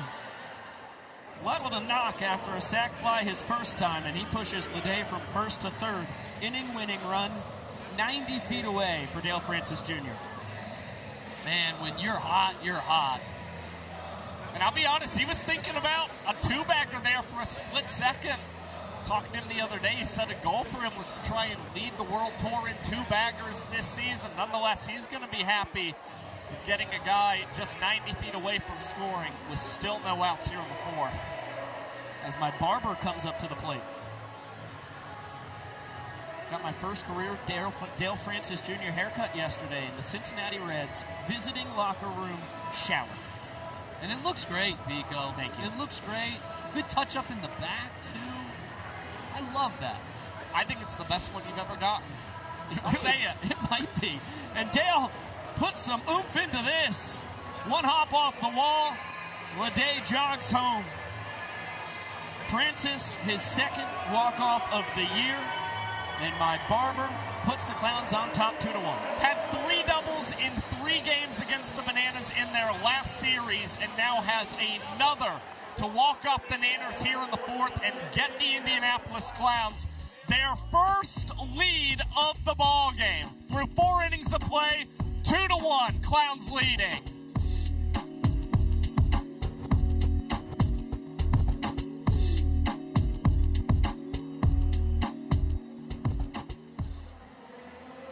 Are on the gas, and let's face it, we all like a good natural athlete. So tonight here in Cincinnati, we are going to find the best natural bodybuilder to be named Mr. Cincinnati.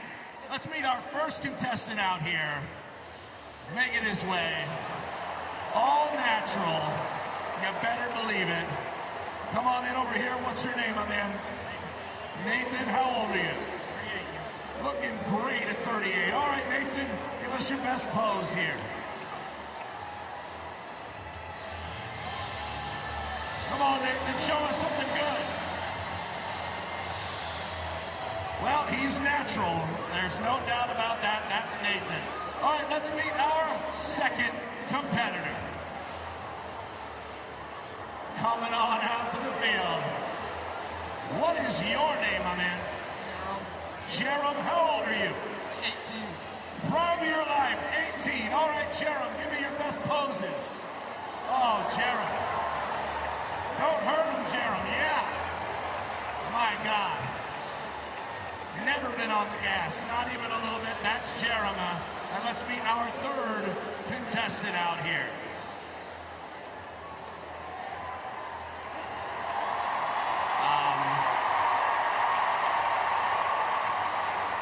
Hello, sir. What is your name? Dean. Dean, okay. How old are you, Dean? 71. Okay, Dean, show us your best pose.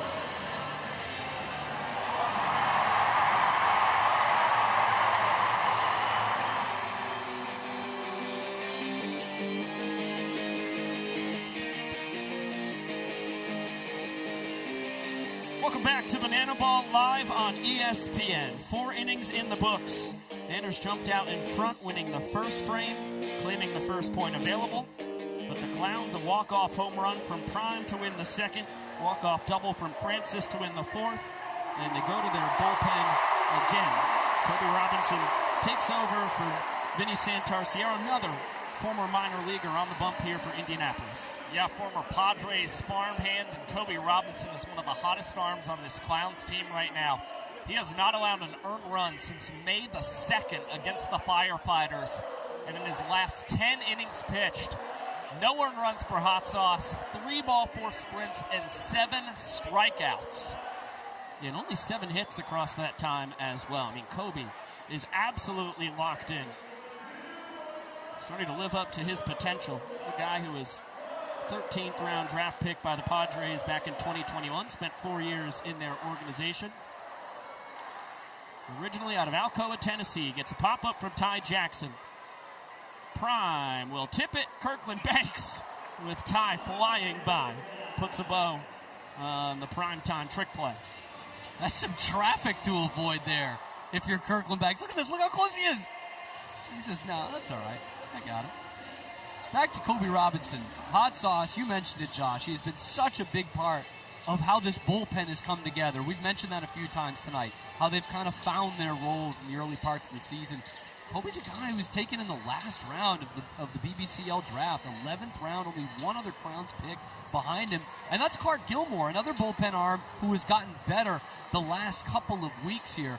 Kobe Robinson has been really one of the key guys. He and Nick Wilson have shored up this Clowns bullpen that's been on a tear. You see so much movement on the fastball as makes it 2-1 count on Ryan Cox. Drives this deep out to right center. Split has to run out of the way. It's going to be extra bases for the Nanners shortstop. Cox looking for 3. Throw from Jackie Bradley Jr. all the way to third. And not in time. A stand-up triple for the pride of Aliquippa, Pennsylvania. Cox, his second 3-bagger of the year. Perfect placement for Ryan Cox. So good at hitting to the opposite field, but found the right spot in right center to leg out a triple. Pinch run for the Savannah Bananas. He is a Pro Bowler and wide receiver for your Cincinnati Bengals. Please welcome T. Higgins.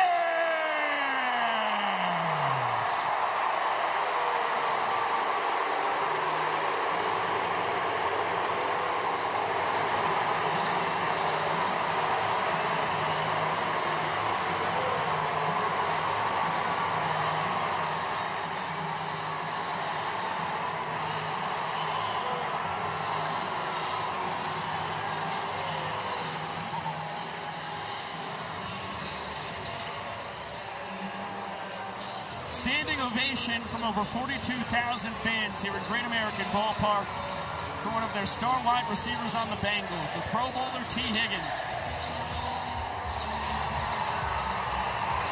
Boogies with Maceo Harrison, the Nanners' legendary dancing bass coach.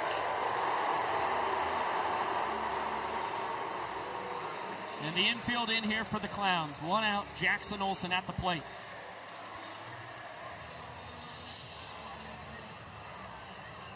You heard the tease all throughout the ballpark here in Cincinnati, right across the street from the home of the Cincinnati Bengals.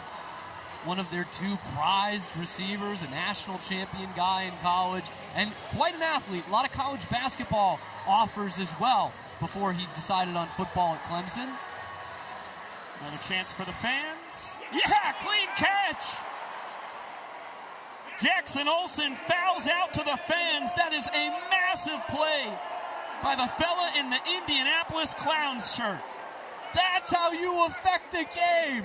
Doesn't even need the glove. Clown shirt makes an out for the Clowns. And that was a DQ shake snag. The fan who caught the foul ball won free DQ for his row, and you can win at home by scanning that QR code to download the DQ app and earn your own rewards.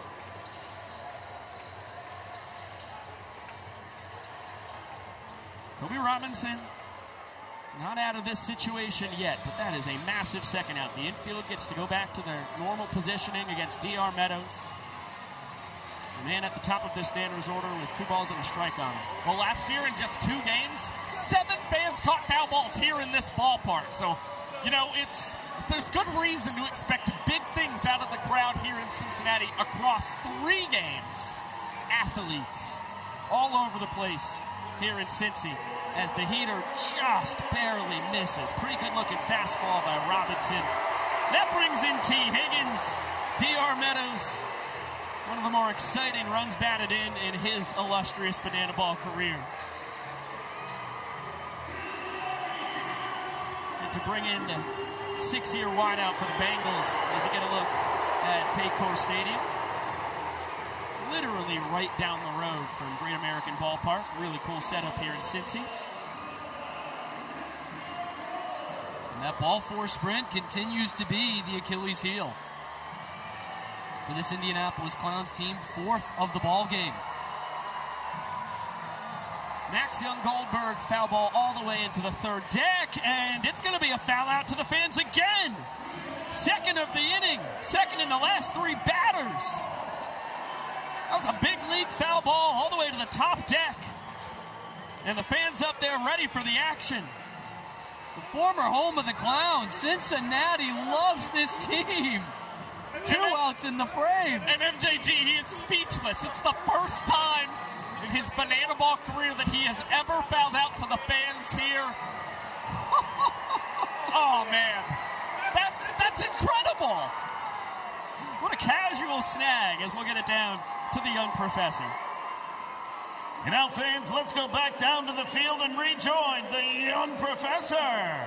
Banana ball is a game that is all about speed. The whole show is like that, except for this part. Because, ladies and gentlemen, it's time for the world-famous baby race. That's right, the world's slowest race. We have 8 competitors here tonight. We have Theo, Benson, Eliana, Ripley, Daphne, Penelope, Jonah, Emery, and Bree. They are going to be racing across the field to the finish line where their parents will be waiting for them.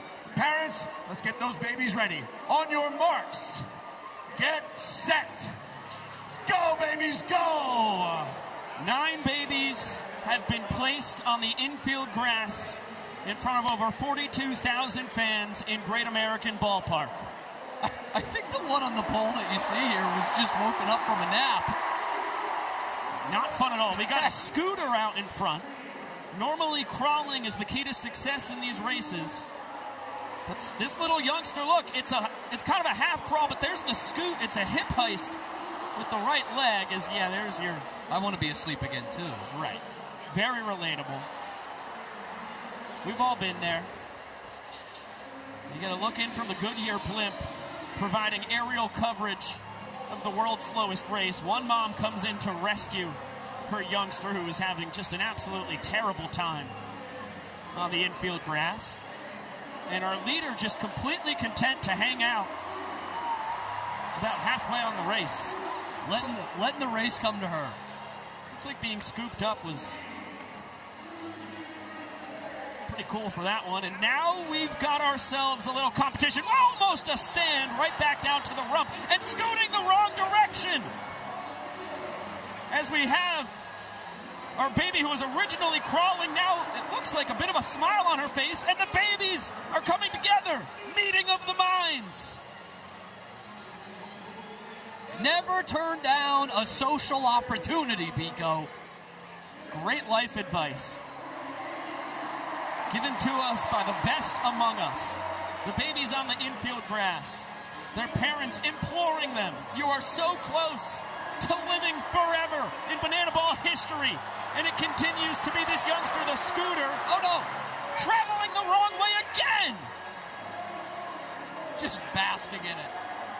Really enjoying. I mean, this is tremendously manicured grass. Now she might go all the way past that youngster who was originally crying. And how about the nodding? What kind of communication is going on between these babies?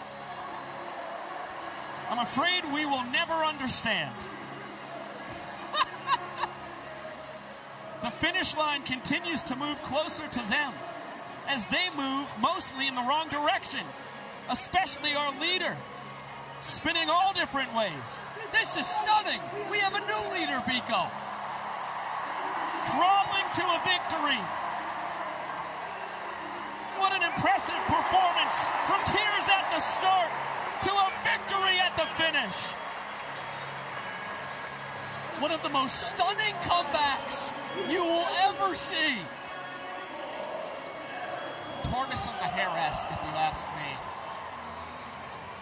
Just a lack of concentration. The young lass, who wants it more? That's the ultimate question you're asking yourself. Yes, and she clearly had all the talent in the world. Just much more interested in socializing with her opponents than getting the victory that was right out there for the taking. Derek Klena, first man out of this Savannah Bananas bullpen, fires a fastball wide to Correll Prime. Solo shot, straightaway center, walked off the second inning. And now a moonshot out to left. Robert Anthony Cruz eyeing it up. It's a rack flip. Wild landing. And what a trick play for Robert Anthony Cruz. Rex striking the pose after landing the flip. Second time a Savannah Banana has landed the backflip catch here tonight, and that is the first trick play for the Nanners since the first inning of play tonight. And a massive burst out for Derek Klena, trying to protect a one-run lead at the moment. That was the first trick play since that aforementioned backflip catch from DR in center. Closed out the bottom of the first, earned the Bananas their lone point in this ballgame, and now Eli Payton will take his hacks against the Bananas Broadway star. And two former UCLA Bruins, Eli Payton wins the battle against Klena. Second time on base for Eli Payton. We talk about it. Winning run in the inning coming to the plate here, and a guy who is no stranger to leaving the ballpark. And the Nanners will go to the pen once again. They call on their former Seattle Mariners minor leaguer and fellow rookie to Derek Klena, Mr. Alan Sadoff, their 9th round draft pick out of Ridgely, Maryland. Spent 3 years in the Mariners farm system, got up to Double-A, and came straight here to Banana Ball. Payton was off on the pitch, but it's a pop fly foul, chased by KJ and Leroy. They will watch it land on top of their dugout. Nico Holsizer behind 0-1. Yeah, a lot of tough luck recently for Alan Sadoff. His last 2 appearances, 4 runs have scored against them, but none of them have been earned. A lot of faulty defense behind the rookie right-hander, who's sporting a 22% strikeout rate this season. That has still been one of the strongest aspects of his game. Another big league foul ball. Holsizer to the second deck, no catch from the fans. You talk about a strikeout pitcher against a strikeout hitter. You know, Nico Holsizer, one of those 3 total outcomes guys, leads the league in strikeouts, has one earlier today. When that bat makes contact, it can go a long way. This is strength on strength here. Alexiadis catches this one just in front of the wall. Eli Payton trying to tag up to second. He's in there. Great aggressive base running by Payton. How quickly did that ball get into Reese Alexianis' glove there, Pico? Yeah, that was struck well by Holsizer. Step in front of the track, and it got there in next to no time. That's why we almost had a play there at second. Just a few feet shy of an inning-winning Oppo Taco, but it'll be in the hands of Chris Burgess now. 2 down, inning-tying run in scoring position. And that one clangs off the mitt of Leroy. Most likely will be ruled a pass ball as Peyton scampers over to third. Really heads-up base running the last couple of pitches for Eli Peyton. To get a man 90 feet away and try and cancel out the run that the Bananas got in the top half from T. Higgins. Now 2-1 count on Burgess. Alan Sadoff has not allowed an earned run since April 24th against the Party Animals in Yankee Stadium. Trying to keep the streak going. Up to the third deck. No catch from the fans.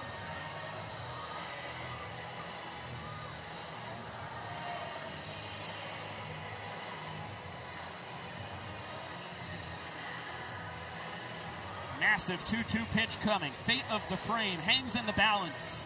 What a take. Chris Burgess runs the count full. We got the former Mariners minor leaguer on the mound.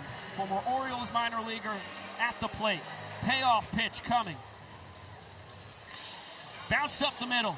Ryan Cox, diving stop. He's got no play. Infield single and a stake for Chris Burgess as he denies the Nanners their point opportunity here in the 5th. Perfect piece of hitting for Chris Burgess. Going right up the middle, Cox having to range a long way, expecting Burgess to pull that one more towards the 6th hole, while Cox keeps it in the infield. Nevertheless, it ties up the inning for the Indianapolis Clowns, negates that point, and the Clowns still have a chance to earn a walk-up in another point. They put Malachi Mitchell, the designated runner, on first base. 2-0 count here on Kirkland Banks. Inning-winning run is aboard. Great speed, as Josh just mentioned. I'll bet you that ribeye for Burgess might have tasted as good as the ribeye he had at Jeff Ruby's last night, which he said was one of the best steaks he's had in his life. That goes Flash from bar. first. High bar. And the Clowns have done it a couple of different ways so far in this game. A run in every inning for an offense that overall was terrific, but has been really downright bad as the home team in their games this year. Played less home teams than anyone in the league. Kind of stacking them up right now, but they got to Nisnik again, obviously in the lead in points, but they keep bringing runners home. There goes Flash again. Pitch was wide. Throw from Leroy was short, and Olsen can't scoop it. Meadows there to clean it up. Malachi Mitchell here in his 6th World Tour. That is his league-leading 18th stolen base. He's only been caught 4 times. That is a massive one. Ball 4 now. Will win the inning for the Clowns on a payoff pitch to Banks. Flash was off again. Kirkland able to spoil it. Well, I think if you're Alan Sadoff and Bill Leroy, you can't nibble, you can't do anything. You just go with the gas, challenge Kirkland Banks, and make him just win the battle, get a better piece of hitting. Instead, Sadoff will miss high, and it's the Clowns able to manufacture the runs with 2 outs. Earning points in back-to-back frames, and now up 3-1 in the ball game. The team with the worst ball four sprint percentage as a home team this year, they're 4th of the game and extend the lead. It's the bottom of the order, the 10-hole hitter that gets them in. The Clowns are hot in Cincy. What a time for the first career walk-off for the pride of Lake Charles, Louisiana, Kirkland Banks. Welcome to the show. Extends the lead for the Clowns to 3-1. It's his 2nd run driven in of the night. And both runs with 2 outs. Timely hitting, I guess? Timely patience yes. From the Indianapolis Clowns. All of the above, Cam. It's a 3-1 Clowns lead. 5 innings in the books. Still 4 to play here from Great American Ballpark.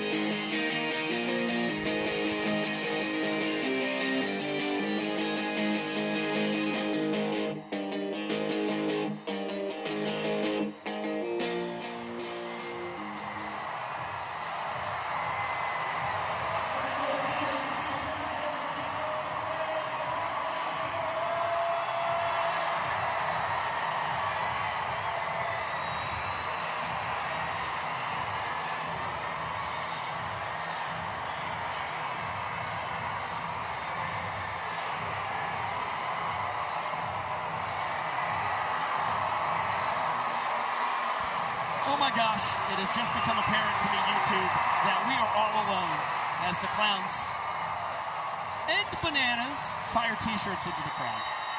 All right, guys. Only player in MLB history to play 500 games at 5 different positions. Wow. Pete Rose. His number 14 is retired right below us. And trying to sneak some trivia past Josh Telefsky is like trying to sneak a sunbeam past a rooster. You cannot do it. I was on that thing like a bear on toothpaste. Didn't really give the chat a lot of time to try and beat you there. Josh Telefsky takes no prisoners in the trivia game. YouTube be darned.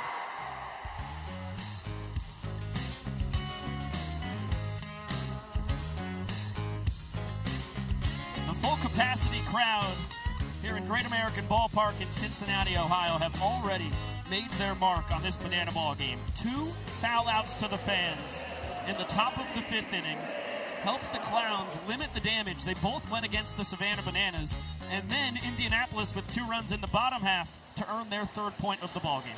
So it's actually teasing me up perfectly for my Josh's Obscure Stat of the Night segment. Love it.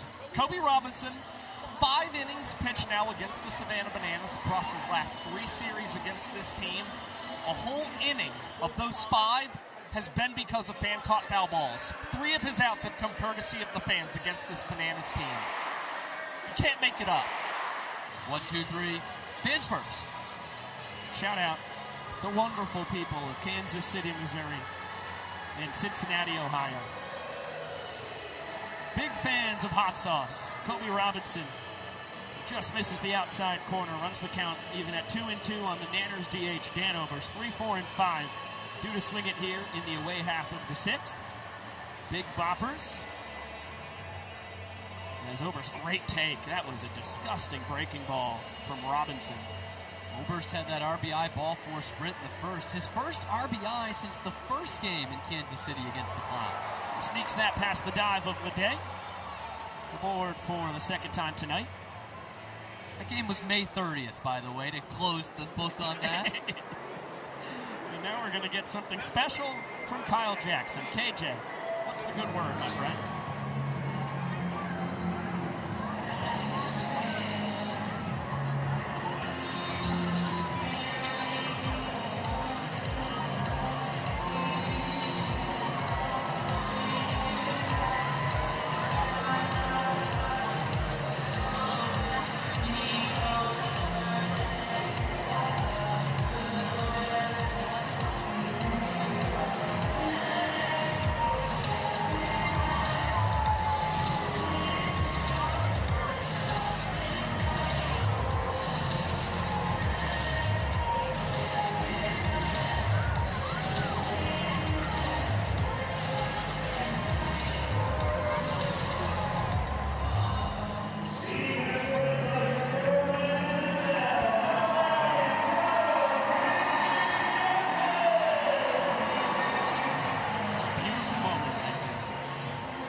Is that what the kids call a hard launch? Hard launch accountable.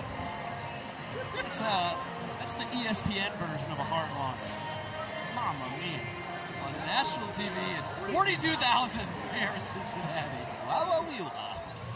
Live forever on YouTube. All of the above. KJ having himself a heck of a 2nd full world tour, 3rd year on the Savannah Bananas after his Banana Ball debut was with the Visitors, our sports developmental team back in 2024. Oberst is in a sticky situation. Kobe Robinson in control of the pickle. Now Prime takes the steering wheel, gets it over to Ledet. And Dan caught stealing for only the 2nd time in 17 tries this year. Well, that's rare to see from Dan Oberst. I mean, he's about as veteran as it comes to Tyler Gillum's green light special base running system, but let his aggression get the better of him there. Good job by Kobe Robinson's infield communicating that Oberst was off, as now Jackson lofts this one into the seats down the right field line, and the fans unable to make a play. So it'll be an 0-2 count on the kid out of... Whoa, wait a minute. That's we got a catch here. Really? Right Infield umpire Ron Arnsberger saying that was a catch. Trey Hudson over at first base appears to be overruling him. I saw the juggle signal. It was not a catch. That's the incorrect call. It's a carom. A ricochet. Trey Hudson saw that cleanly. Clowns head coach Eric Fox not happy about it. Both teams in Banana Ball do have a challenge. And if they're vindicated when they use it, they get to keep it. The Clowns decide not to pull the trigger on that. And a 1-2 count on the pride of Bowling Green, Ohio. AJ from about 3 hours north of Cincinnati by Toledo. Back in his home state. He works the count from 0-2 to 3-2. He spent his entire college career in Ohio as well at Kent State. With a pop fly opposite way, Matt Wolf in defensively at third base. Tip drill. Leday will tip it to himself. Wolf is the only defender on that play who gets credited with a trick play. And 2 outs now for Robinson. We talked about it in the open. The Clowns, really since that series against the Bananas at the end of May, have turned it on in the trick play department. Now with a 6-trick play lead in this ballgame. Bill Leroy ahead 2 balls, no strikes. Ground out and a strikeout so far tonight for the Nanners captain. Trey Hudson said he was able to hold up. To make it 3-0. There's the fastball right down the chute. We'll reassess whether that is a 5 or a 6 trick play lead for the Clowns at the end of this inning. Some disparities. Joe Gray Jr. with the call. Tip drill.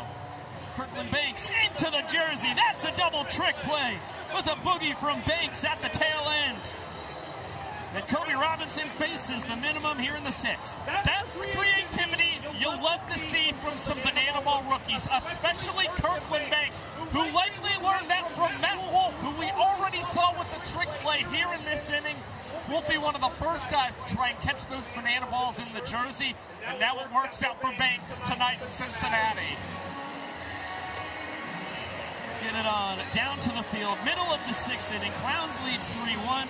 Time for the greatest slowman.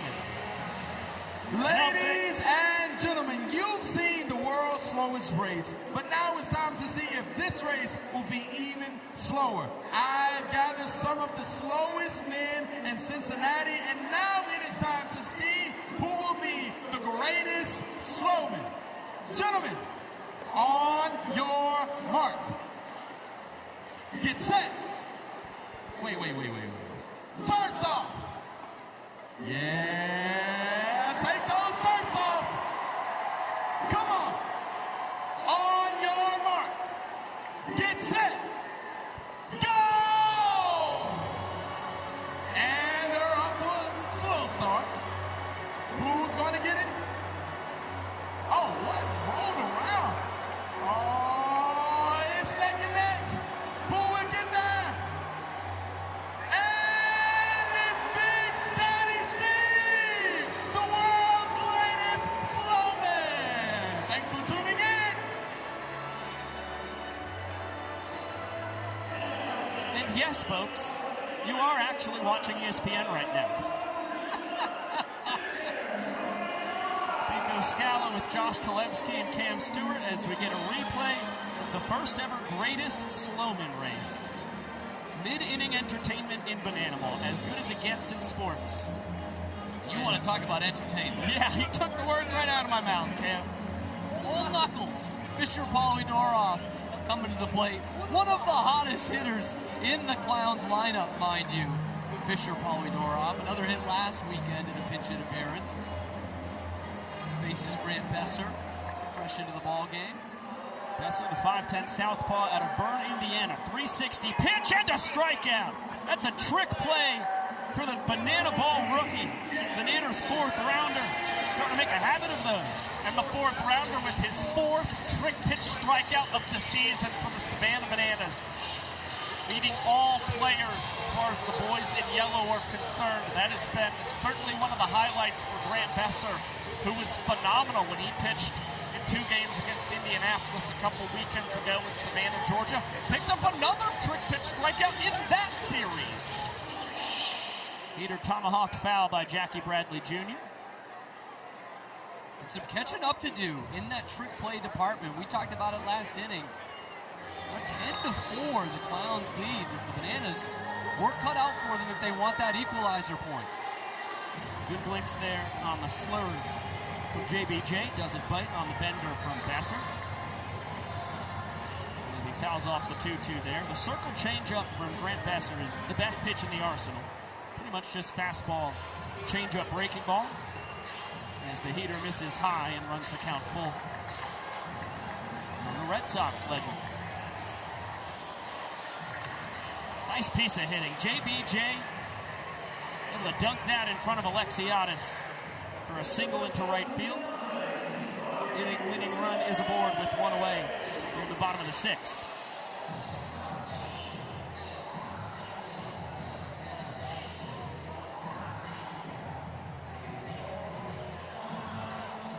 Great stop, Bill Leroy. Keeps JBJ at first base and then gives him a check on the back pick. Bobby Leday, a fly out and a ball four sprint on his ledger so far tonight. Ahead with a 2-0 count. Clowns team leader with 19 extra base hits. Their 2nd round draft pick. And Leday fooled on that changeup to even up the count. Even though the Clowns have hit 300 as a team this year, Leday is one of only 3 guys in the regular lineup who has hit 300 as a home play. Cox grabs the trick play on the fielder's choice there. You see the lightning quick speed on display there from Leday. As the Nanners grab their 4th trick play of the ball game, still trailing the Clowns by 6 in that department. 5th.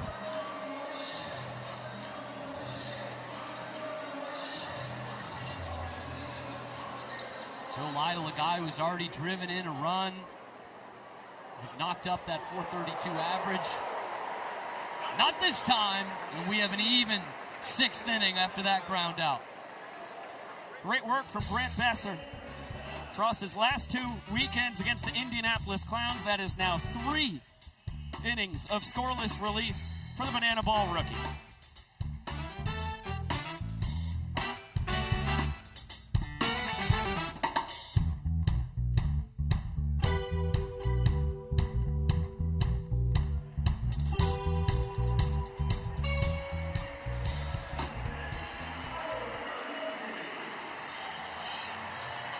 To our police officers, to our firefighters, to our nurses, to our EMS workers, to our dispatchers, and to our school teachers.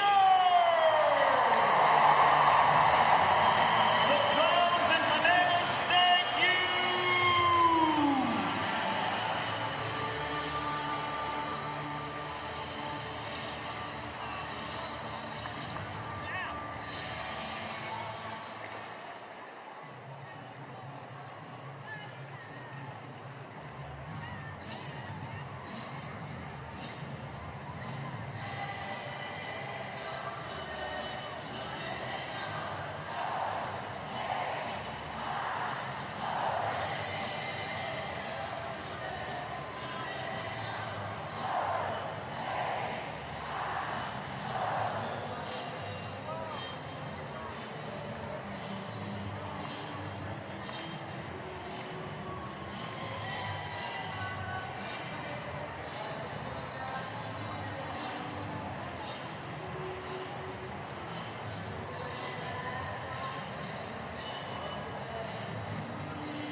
As soon as this game ends between the Savannah Bananas and the Indianapolis Clowns, it's the premiere of the E60 documentary special, Return of the Clowns, documenting legendary history. So the Negro Leagues are coming back to life here in the Banana Ball Championship League. May's BBCL Pitcher of the Month, Nick Wilson, taking to the hill here and has absolutely been one of, if not the most effective pitcher in this Clowns bullpen. And Matt Wolf is joining him in the barrel, halfway between home and third base.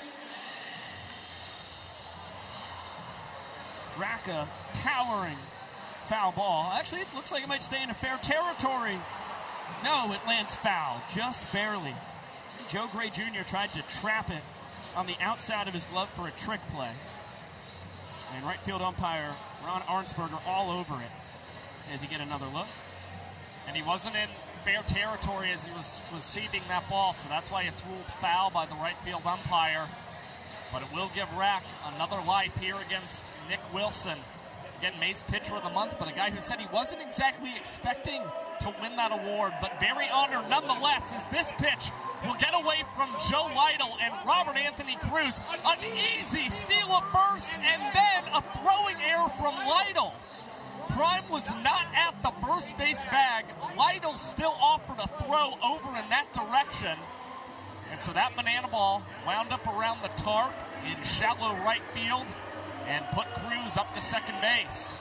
And that's two veterans who are not on the same page. Lytle gets back there and just fires it, and the throw is there, but Correll Prime not at first base, and probably thinking there was no play at first. That goes from a play that could have been a catch, a trick play in foul territory from Joe Gray Jr. to a guy in scoring position later in the at-bat. Yeah, there was no play at first. Lytle should have eaten that. That's his second throwing error of the ball game. He only had one error on the year coming into tonight. Just an ill-advised throw from a veteran. I'll tell you that when he goes back to look at it. Peter just misses to even up the count at 2-2 on Reese Alexiadis, with JT Sokolov dancing off second. Right back to Wilson. He's going to make the sure out over at first as Sokolov advances 90 feet. That time the communication was there. Matt Wolf, designated fielder at third base, or guy who's come in at third base, saying no, no, no, no. And of course, his overalls fell to the ground, and we all saw his boxers, but he did make the communication to Nick Wilson, hey, just go to first. Ty Jackson, looper into center. JBJ snags it. Sokolov tagging. The throw from Bradley is offline. He didn't have a chance to grab the speedy Bananas designated runner anyway. As Ty grabs his first RBI of the ball game, 10th of the year. And the Nanners a chance to get another point as they've got a run across here in the top of the 7th. Of course, unearned when it comes to Nick Wilson's line.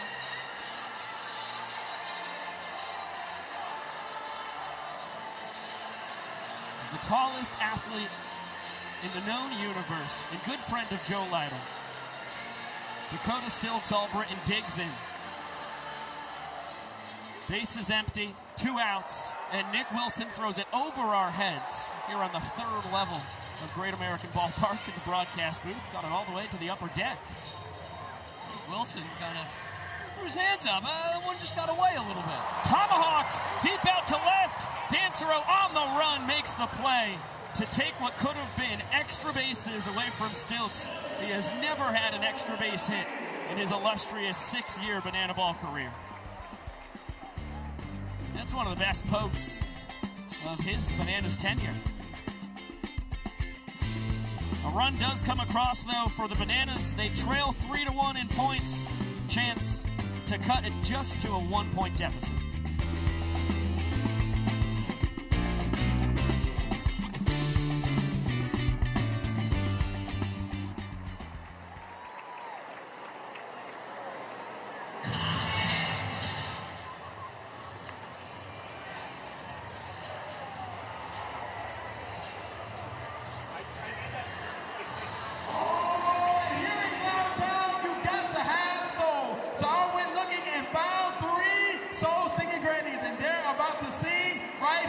Right now. We got first up Grandma Kelly.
Welcome back to Banana Ball live on ESPN. This is the opener of a 3-game set. All 3 games will be right here on ESPN between the Savannah Bananas and the Indianapolis Clowns, who are making their triumphant return to one of their original host cities here in Cincinnati.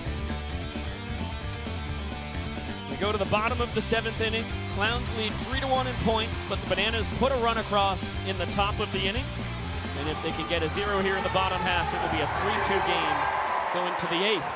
Looks like something special from Indianapolis to open up their half of the 7th.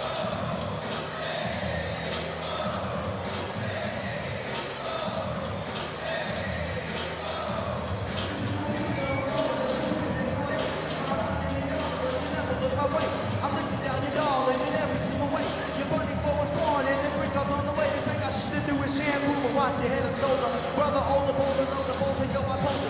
Afraid of what I made and played it, plus a bunch of me, so say you flex a trick for the music in the monkey pit. Triggers from the real town, ill town. Somehow sound feel now. The deal is never real, so was built now. They're trying to reach out, man, to make trying to be handsome. Drinking what you're thinking, cause I'm dancing. I live and die for hip hop. This is hip hop for today. I get props to hip hop, so hip hop hooray! Ho! Hey! Ho!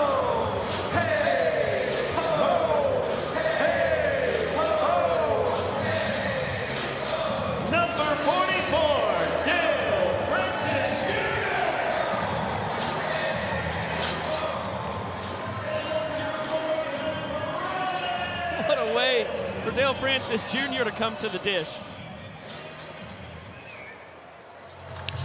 And a barrel immediately into the box. Foul ball. Noah Katz right on top of it. The Clowns are all out of their dugout, pretty apoplectic about the foul ball ruling there from Katz. And it looks like they're going to challenge. It was foul. Hey, Kyle Jackson. I'm pretty sure it was foul. Welcome to the mic. You had one of the best views in the ballpark. I'm biased, though.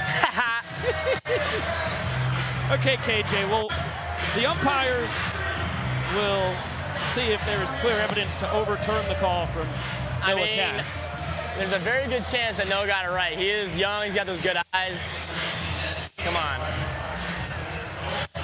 Well, we watch the replays here. That's about as close as it can get. I'm not big on watching the replays on the board. I'd rather just be pleasantly surprised.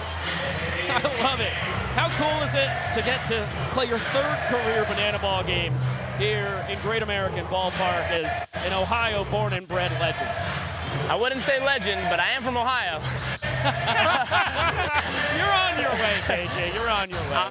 Cincinnati's awesome. I never grew up coming here. I was going to Cleveland, but Cincinnati's Ohio, and I have a lot of pride for Ohio, and these people rock. They've showed out, they've supported us, and for us to come back 2 years in a row means it's obviously pretty special. So these people rock, and I'm excited to come back and win this game. So do y'all see this juggler? You really don't think that the special walk-up you did cements any kind of legend status for you? Dude, if I would have gotten a hit after, it would have. Fair enough. You know me, I'm always trying to get a hit. The call on the field is overturned. It's a fair ball. Oh my goodness, what, they give him a single? Yeah, he's getting a single. It would have been a double. Would have been a double. And now we're about to get a double play. That's fascinating. So this what, you give him a double? Like, what do you do? I would think that they would have gave him a double, personally. No. Absolutely not. I didn't even know you could challenge fair foul. Maybe that's silly to say, but I didn't even know you could do that. Oh, yeah. Those are the toughest calls to overturn. I mean, I guess. Oh, no. All right, nice piece of hitting, Correll Prime. Will he run? His 2nd knock of the ball game. Cut it! Cox will listen to KJ and cut that throw off for Meadows. I kind of like being mic'd up. I can't hear anything but y'all. It's got to be a fascinating experience in the middle of over 42,000 fans. You literally can't hear anything besides y'all. I can't hear these people over here screaming KJ every 10 seconds. It's just us and ESPN for you. Oh, yeah. Roll it. No. Cover! Deflected off Ziggy. Olsen throws the ball off Prime. It deflects no. into the outfield. Francis will score to tie the inning. Eat it. Prime over to 3rd. As Peyton retreats back to 1st. Save it. Let's go, boys. All right. No outs, tie inning. That hurts.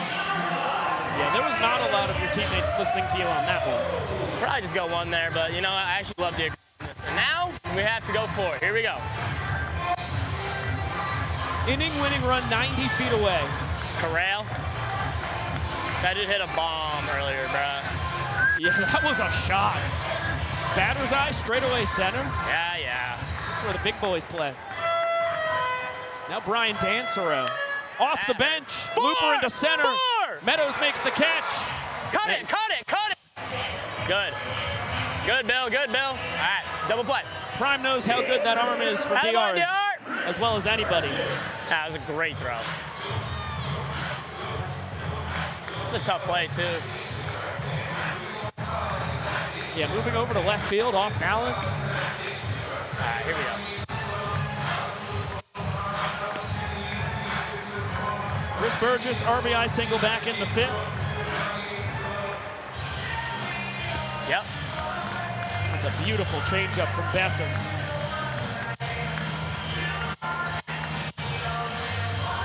Foul ball. Foul tip, you betcha. Get back here, Prime. Vincent Chapman on top of it.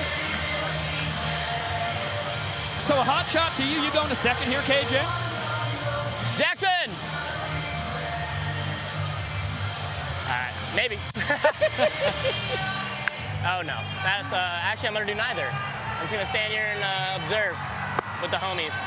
Chris Burgess, well, that was fun. The walk-off man. He did it last week in Morgantown. Hey, he does it again in Cincinnati. Oh, wait! I love it, KJ. Thank you so much for joining us. Thanks, KJ. Yep. So there goes Kyle Jackson. Burgess, his team leading 4th walk-off of the year as the Clowns flip the switch.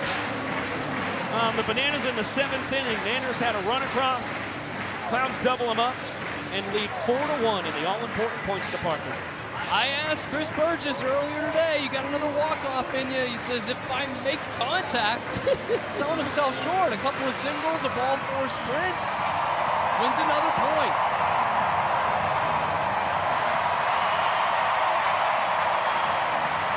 And that was a massive challenge from the Clowns that started that rally. It would have been a foul ball on Dale Francis Jr. Who knows how the plate appearance would have ended. But Eric Fox uses his challenge. Call is overturned. Clowns still have a challenge, and Easton Parrish on 3 pitches off the bench has already struck out to open up our 8th inning. Nick Wilson, his 2nd inning of relief, gets his first punchy. EP swinging it there in the 10-hole for Jackson Olsen. So back to the top we go to David Ray Meadows. Ugly swing on a gnarly slider from Wilson. Evens up the count. While the ball 4 sprint was a problem for this Clown staff earlier in the game, this is the guy you want on the mound if you want to correct that. 3.6 to 1 in terms of the strikeout to ball 4 sprint ratio. Comfortably the best on the Clowns roster. Remember, he's got a payoff coming right here, Bico. Yeah, that's a firm fastball. Low 90s from Wilson.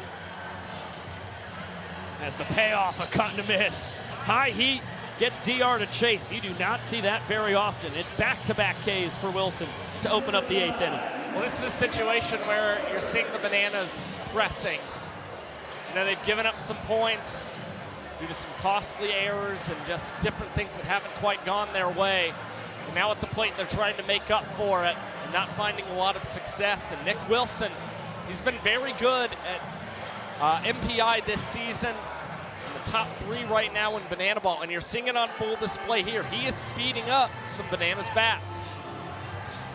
So impressive. The number 24 overall draft pick, 3rd rounder for the Clowns last November. And he has adapted to Banana Ball very quickly. Been the Clowns' most consistent pitcher as young Goldberg has shown off his eye here in his rookie campaign. He reaches for the 3rd time tonight, and that is his tour-leading 28th ball 4 sprint earned. As he gives way to JT Sokolov, the Bananas' designated runner. Pitch run 1 time every trip through the order. This is the 4th time through the lineup for the Nanners. Sokolov out there for the 3rd time tonight. He takes off right back up the middle. Banks was positioned perfectly but couldn't field it cleanly. I have a good idea, but the official scoring decision. That's a hit.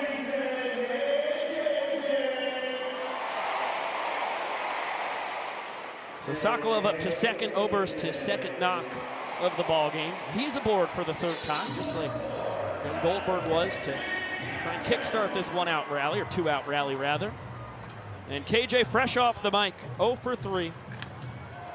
And changes it immediately, right through the four-hole. Sokolov getting the wave, throw from Gray, on the money!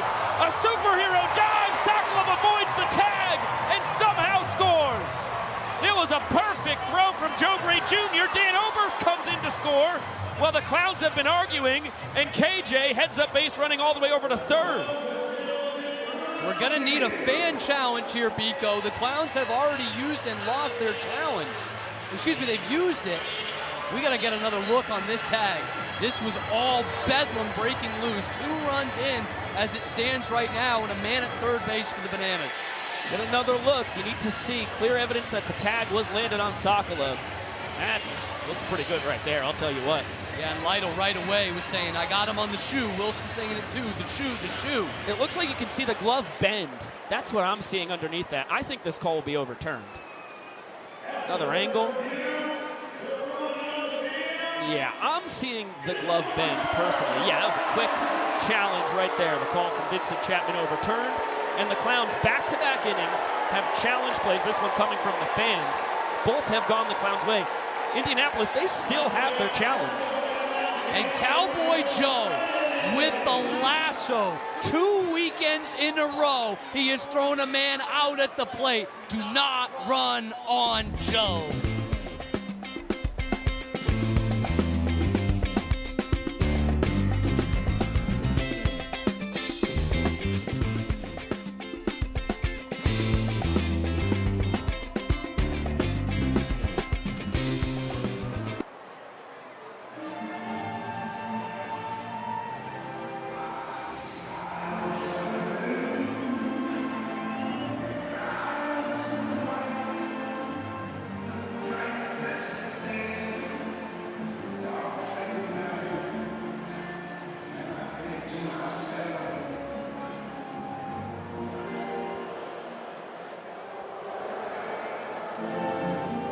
Sing it, Cincinnati. Come on.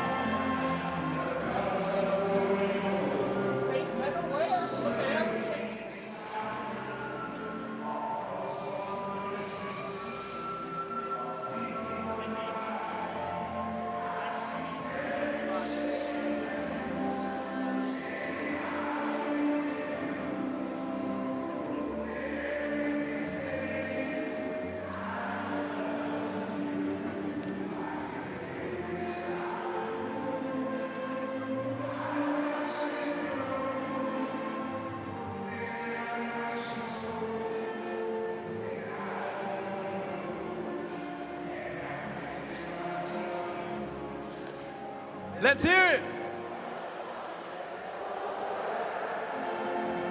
Ah, that's right.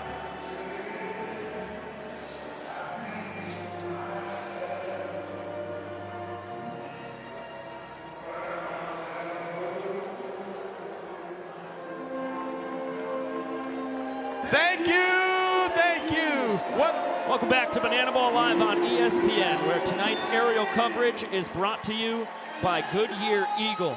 Fast is in us. The Wingfoot 1 giving us a beautiful view of downtown Cincinnati.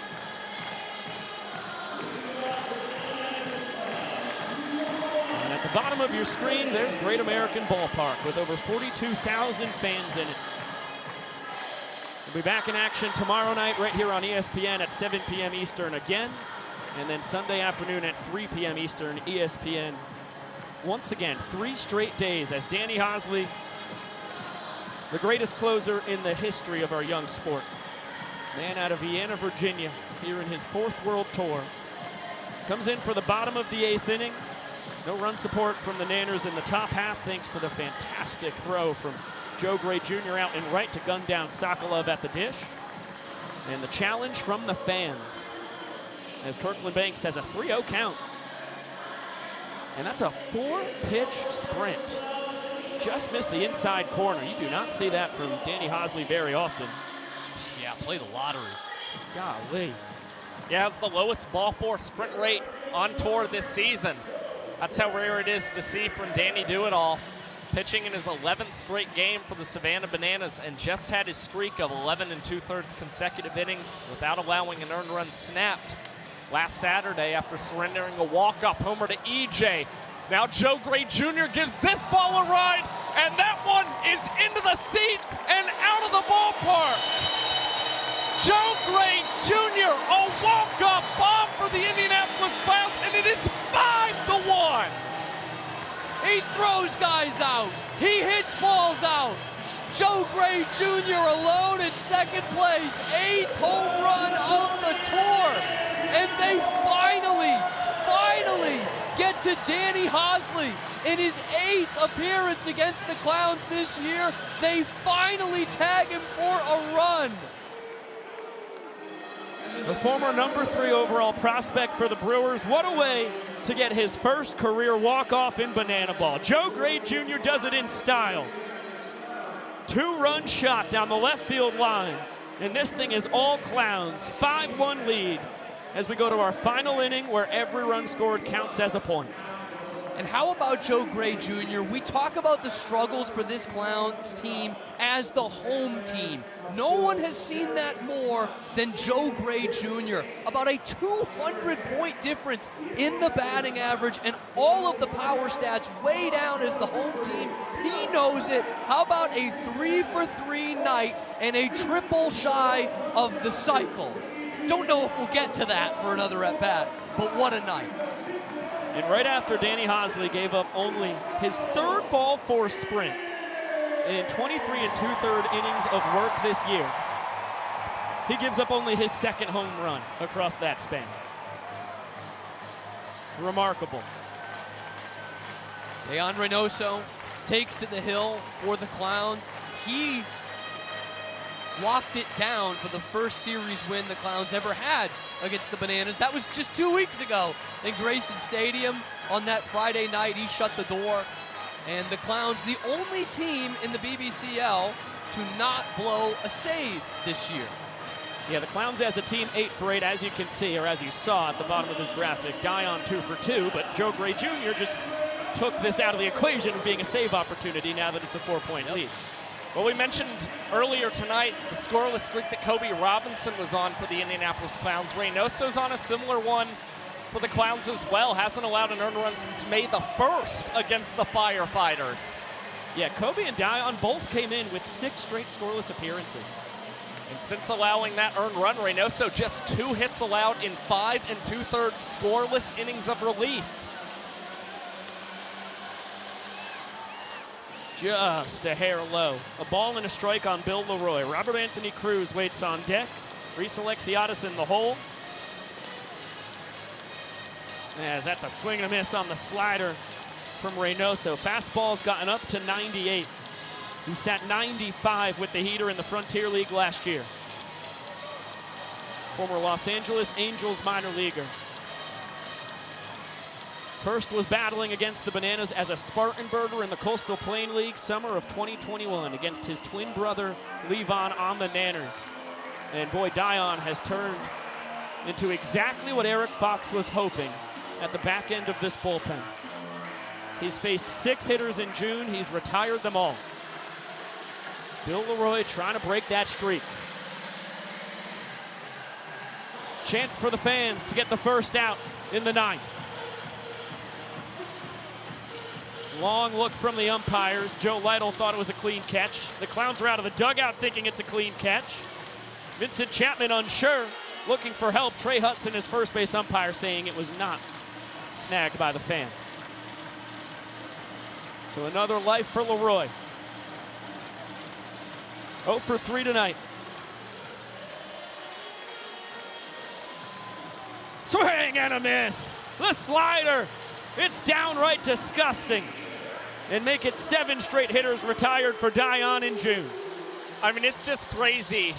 The evolution for Dayan Reynoso. This guy was originally a position player at Erskine. And then in his final collegiate season, he transitioned to pitching The Angels saw him consistently clocking in at 95, as high as 98. That got him in their system, and now all of a sudden you see him, the new closer for the Indianapolis Clowns. And virtually unhittable this month. I mean, and it's kind of a microcosm of this whole Clowns bullpen, how the roles have developed. These guys just keep getting better, outing by outing. It's cliche, but it's true. Jam shot from Rack, shallow right. Here comes Gray. Bananas down to their final out.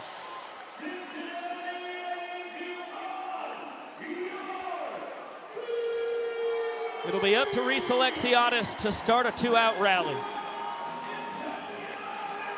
A fly out and a pair of ground outs for Super Reese. As the Nanners try to solve Dion Reynoso.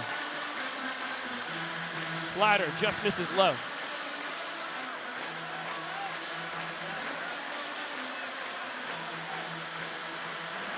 Fastball just misses high. It's fastball, slider, splitter for Reynoso. Everybody on their feet here in Great American Ballpark, as that one grazes the inside corner. Over 42,000 fans clapping, jumping around. The energy palpable here in the home of the Cincinnati Reds. That's a good job by Lytle to make sure it didn't get too far away. Alexiadis leads the league with 5 steals of first base. If he knew he could have taken it, he would have taken off. 3-1. Fouled straight back, and the Nanners are down to their final strike.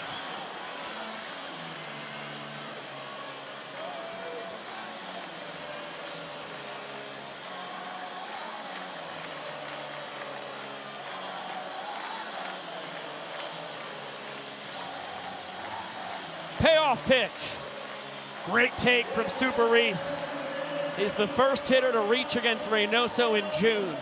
A hard-earned ball four sprint as he spits on the 3-2 slider. And the Nanners still draw breath. You just got to keep the line moving from here. You're not looking for big hits. You're just trying to continue to string something together and hope you can load the bases or do something to get that inning-tying point at this point up to the plate. There goes Alexiadis. He'll take second base. Late throw from Lytle. It's been a productive night offensively for Ty Jackson, the extra hitter. 0 for 1, but a ball four sprint and a sacrifice fly.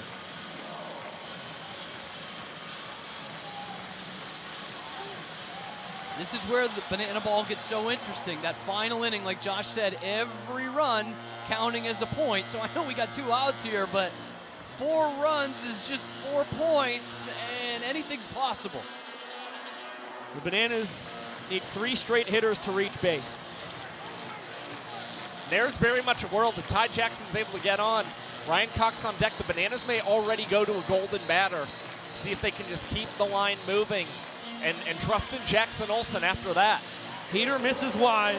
It's 4 straight bad ones to Ty Jackson. Alexiadis comes in to score from second.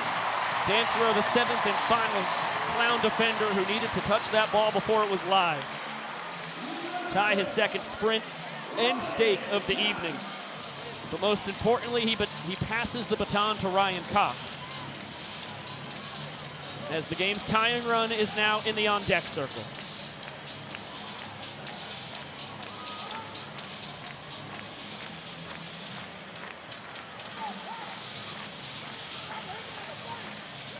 Cox bounced into a double play back in the second inning, roped a triple to right center in the 5th.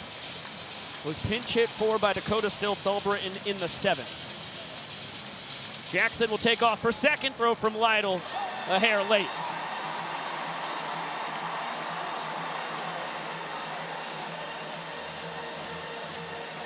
This is deja vu all over again, guys. A ball four sprint, a steal of second.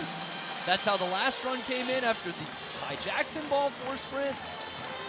And now it's 7 straight balls fired by Dion after he was locked in Off his first 2 hitters, had a 3-2 count to Alexiadis, lost him. Super Reese didn't bite on the slider low and away. And there finally is a strike. 3-1 on Cox, one of the best bat-to-ball guys in the history of the sport. Taking all the way. The Bananas once again down to their final strike. 3-2. Bounced up the middle. Kirkland Banks over to first.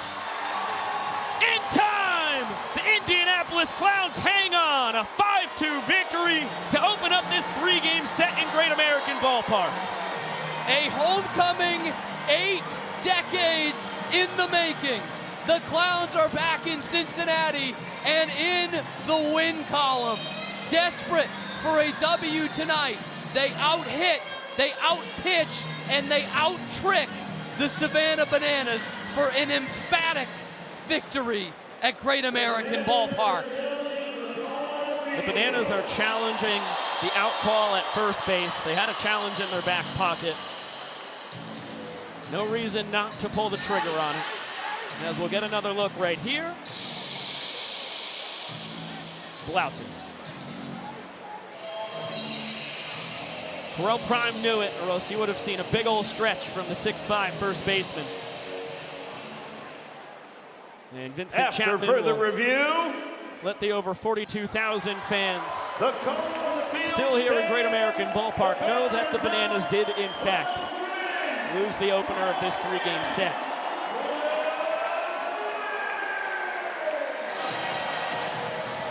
We'll be right back here on ESPN tomorrow night, 7 p.m.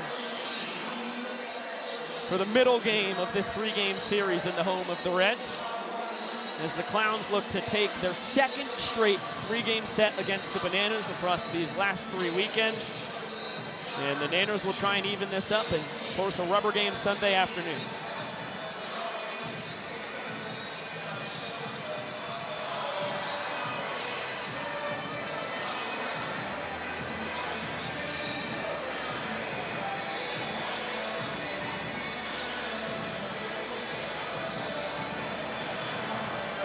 We get to witness the Indianapolis Clowns victory dance here on ESPN. I'll tell you, the entertainment factor, these two teams have delivered the last 2+ series they have played. I know it's 5-2, but it comes down to a couple of key moments, just like all great Banana Ball games too. No different tonight. We will hear from Joe Gray Jr. in the near future, our showman of the game. There's no doubt about that. But right now, we get to enjoy our smooth plays of the game, thanks to our dear friends over at Tropical Smoothie Cafe. And as you mentioned, Cam, it was trick plays galore from the Clowns. They never really gave the Bananas a chance to earn that equalizer point. Well, I mean, you saw 17 total trick plays in tonight's contest. Couple backflips, Robert Anthony Cruz and D.R. Meadows, but the Indianapolis Clowns, I mean, you always have the benefit to collect more trick plays playing as that home team. You are guaranteed 27 outs in the ball game. And you saw Indianapolis, a really great all-around performance. Kirkland Banks, Matt Wolf, everybody, and even the showman Joe Gray collecting trick plays. For more with Cowboy Joe, let's send it down to Sam Bauman.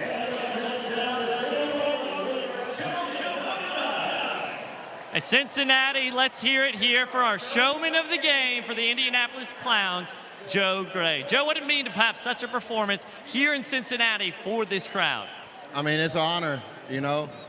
There's a lot of history here with the Clowns. Coming to Cincinnati, being able to perform in front of all y'all, this is amazing. I will confidently say, on the behalf of the Clowns, this is the best fans we played in front of this whole year, you know. So I gotta say I appreciate y'all, especially with a kid that had a dream, you know, playing in big league stadiums, you know, being in affiliated ball with the Brewers for so long, you know, this is an honor. Joe Gray, the home run there to seal things. What was it like to hear from this amazing crowd as you're coming home, basically writing this one off? Oh yeah, like I said, man, this is a little kid that first starts off playing baseball, man. This is a dream. This is a dream to do this on a big league stadium, big league stage, big league fields, in front of a big league crowd, with the fans first, you know, and we love y'all.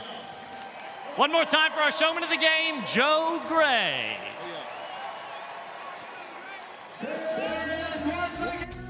What a cool moment for Joe Gray Jr., a guy who spent 7 years in the minors, 6 of them in the Brewers system, and across the last 2 years was in the Atlantic League and the American Association. Started his evening with a great piece of hitting the single the opposite way, and then the ground roll double to right field as well.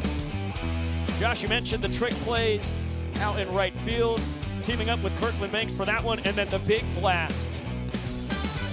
2-run walk-off homer off one of the greatest pitchers in the history of the sport to win the 8th inning and give the Clowns that insurance on their way to the 5-2 win. Well, look, you wouldn't have been able to tell it based on the way he played tonight, but Joe Gray Jr. here in the month of June only had 2 hits this month for the Indianapolis Clowns. He recorded 3 in tonight's ball game, so you saw him really wake up with that bat yet again. Again, he has been the table setter for this team. The leadoff game every single game since April the 10th for the Indianapolis Clowns, and their record has drastically improved since they made that move. So Joe Gray Jr. continuing to pay dividends for this team in his rookie campaign. Yeah, and you mentioned it, the tone setter, right? So many times the Clowns have slugged their ways to wins this year. They've gotten contributions up and down the lineup. Well, let's be honest, this team is going as Joe Gray Jr. goes. The runs have been there, but the points are there when Joe Gray Jr. is having nights like this, and this was a big one, including the home run against Danny Hosley. I mean, you couldn't have asked for a better performance from Joe Gray, and really from this whole Clowns team. Really impressive team victory for Indianapolis as they have won 4 out of their last 6 against the Bananas, and we welcome you back inside with the statistical savant of Banana Ball, Josh Talevsky, and the voice of the Indianapolis Clowns, Mr. Cam Stewart. I am Biko Scala saying so long for now. A big thank you to our entire cast and crew here who put on this broadcast. Can't wait to put on 2 more across the rest of this weekend. Up next here on ESPN, it is the premiere of Return of the Clowns, an E60 documentary going through the entire history of the miraculous Indianapolis Clowns, who are such an inspiration to the Savannah Bananas, the entire sport of banana ball, and now revived here in the inaugural season of the Banana Ball Championship League. Cannot wait to watch that, and can't wait to see you back here on ESPN tomorrow night, 7 p.m. Eastern, for first pitch for Game 2 of this 3-game set here in Great American Ballpark. For the executive producer of BTV, Mr. Josh Richardson, our producer here tonight, Mr. Mohawk Mike, and our director, Alex Gross, I am Biko Scala saying so long for now. Enjoy Return of the Clowns. We'll see you tomorrow night, and of course we will. See you later!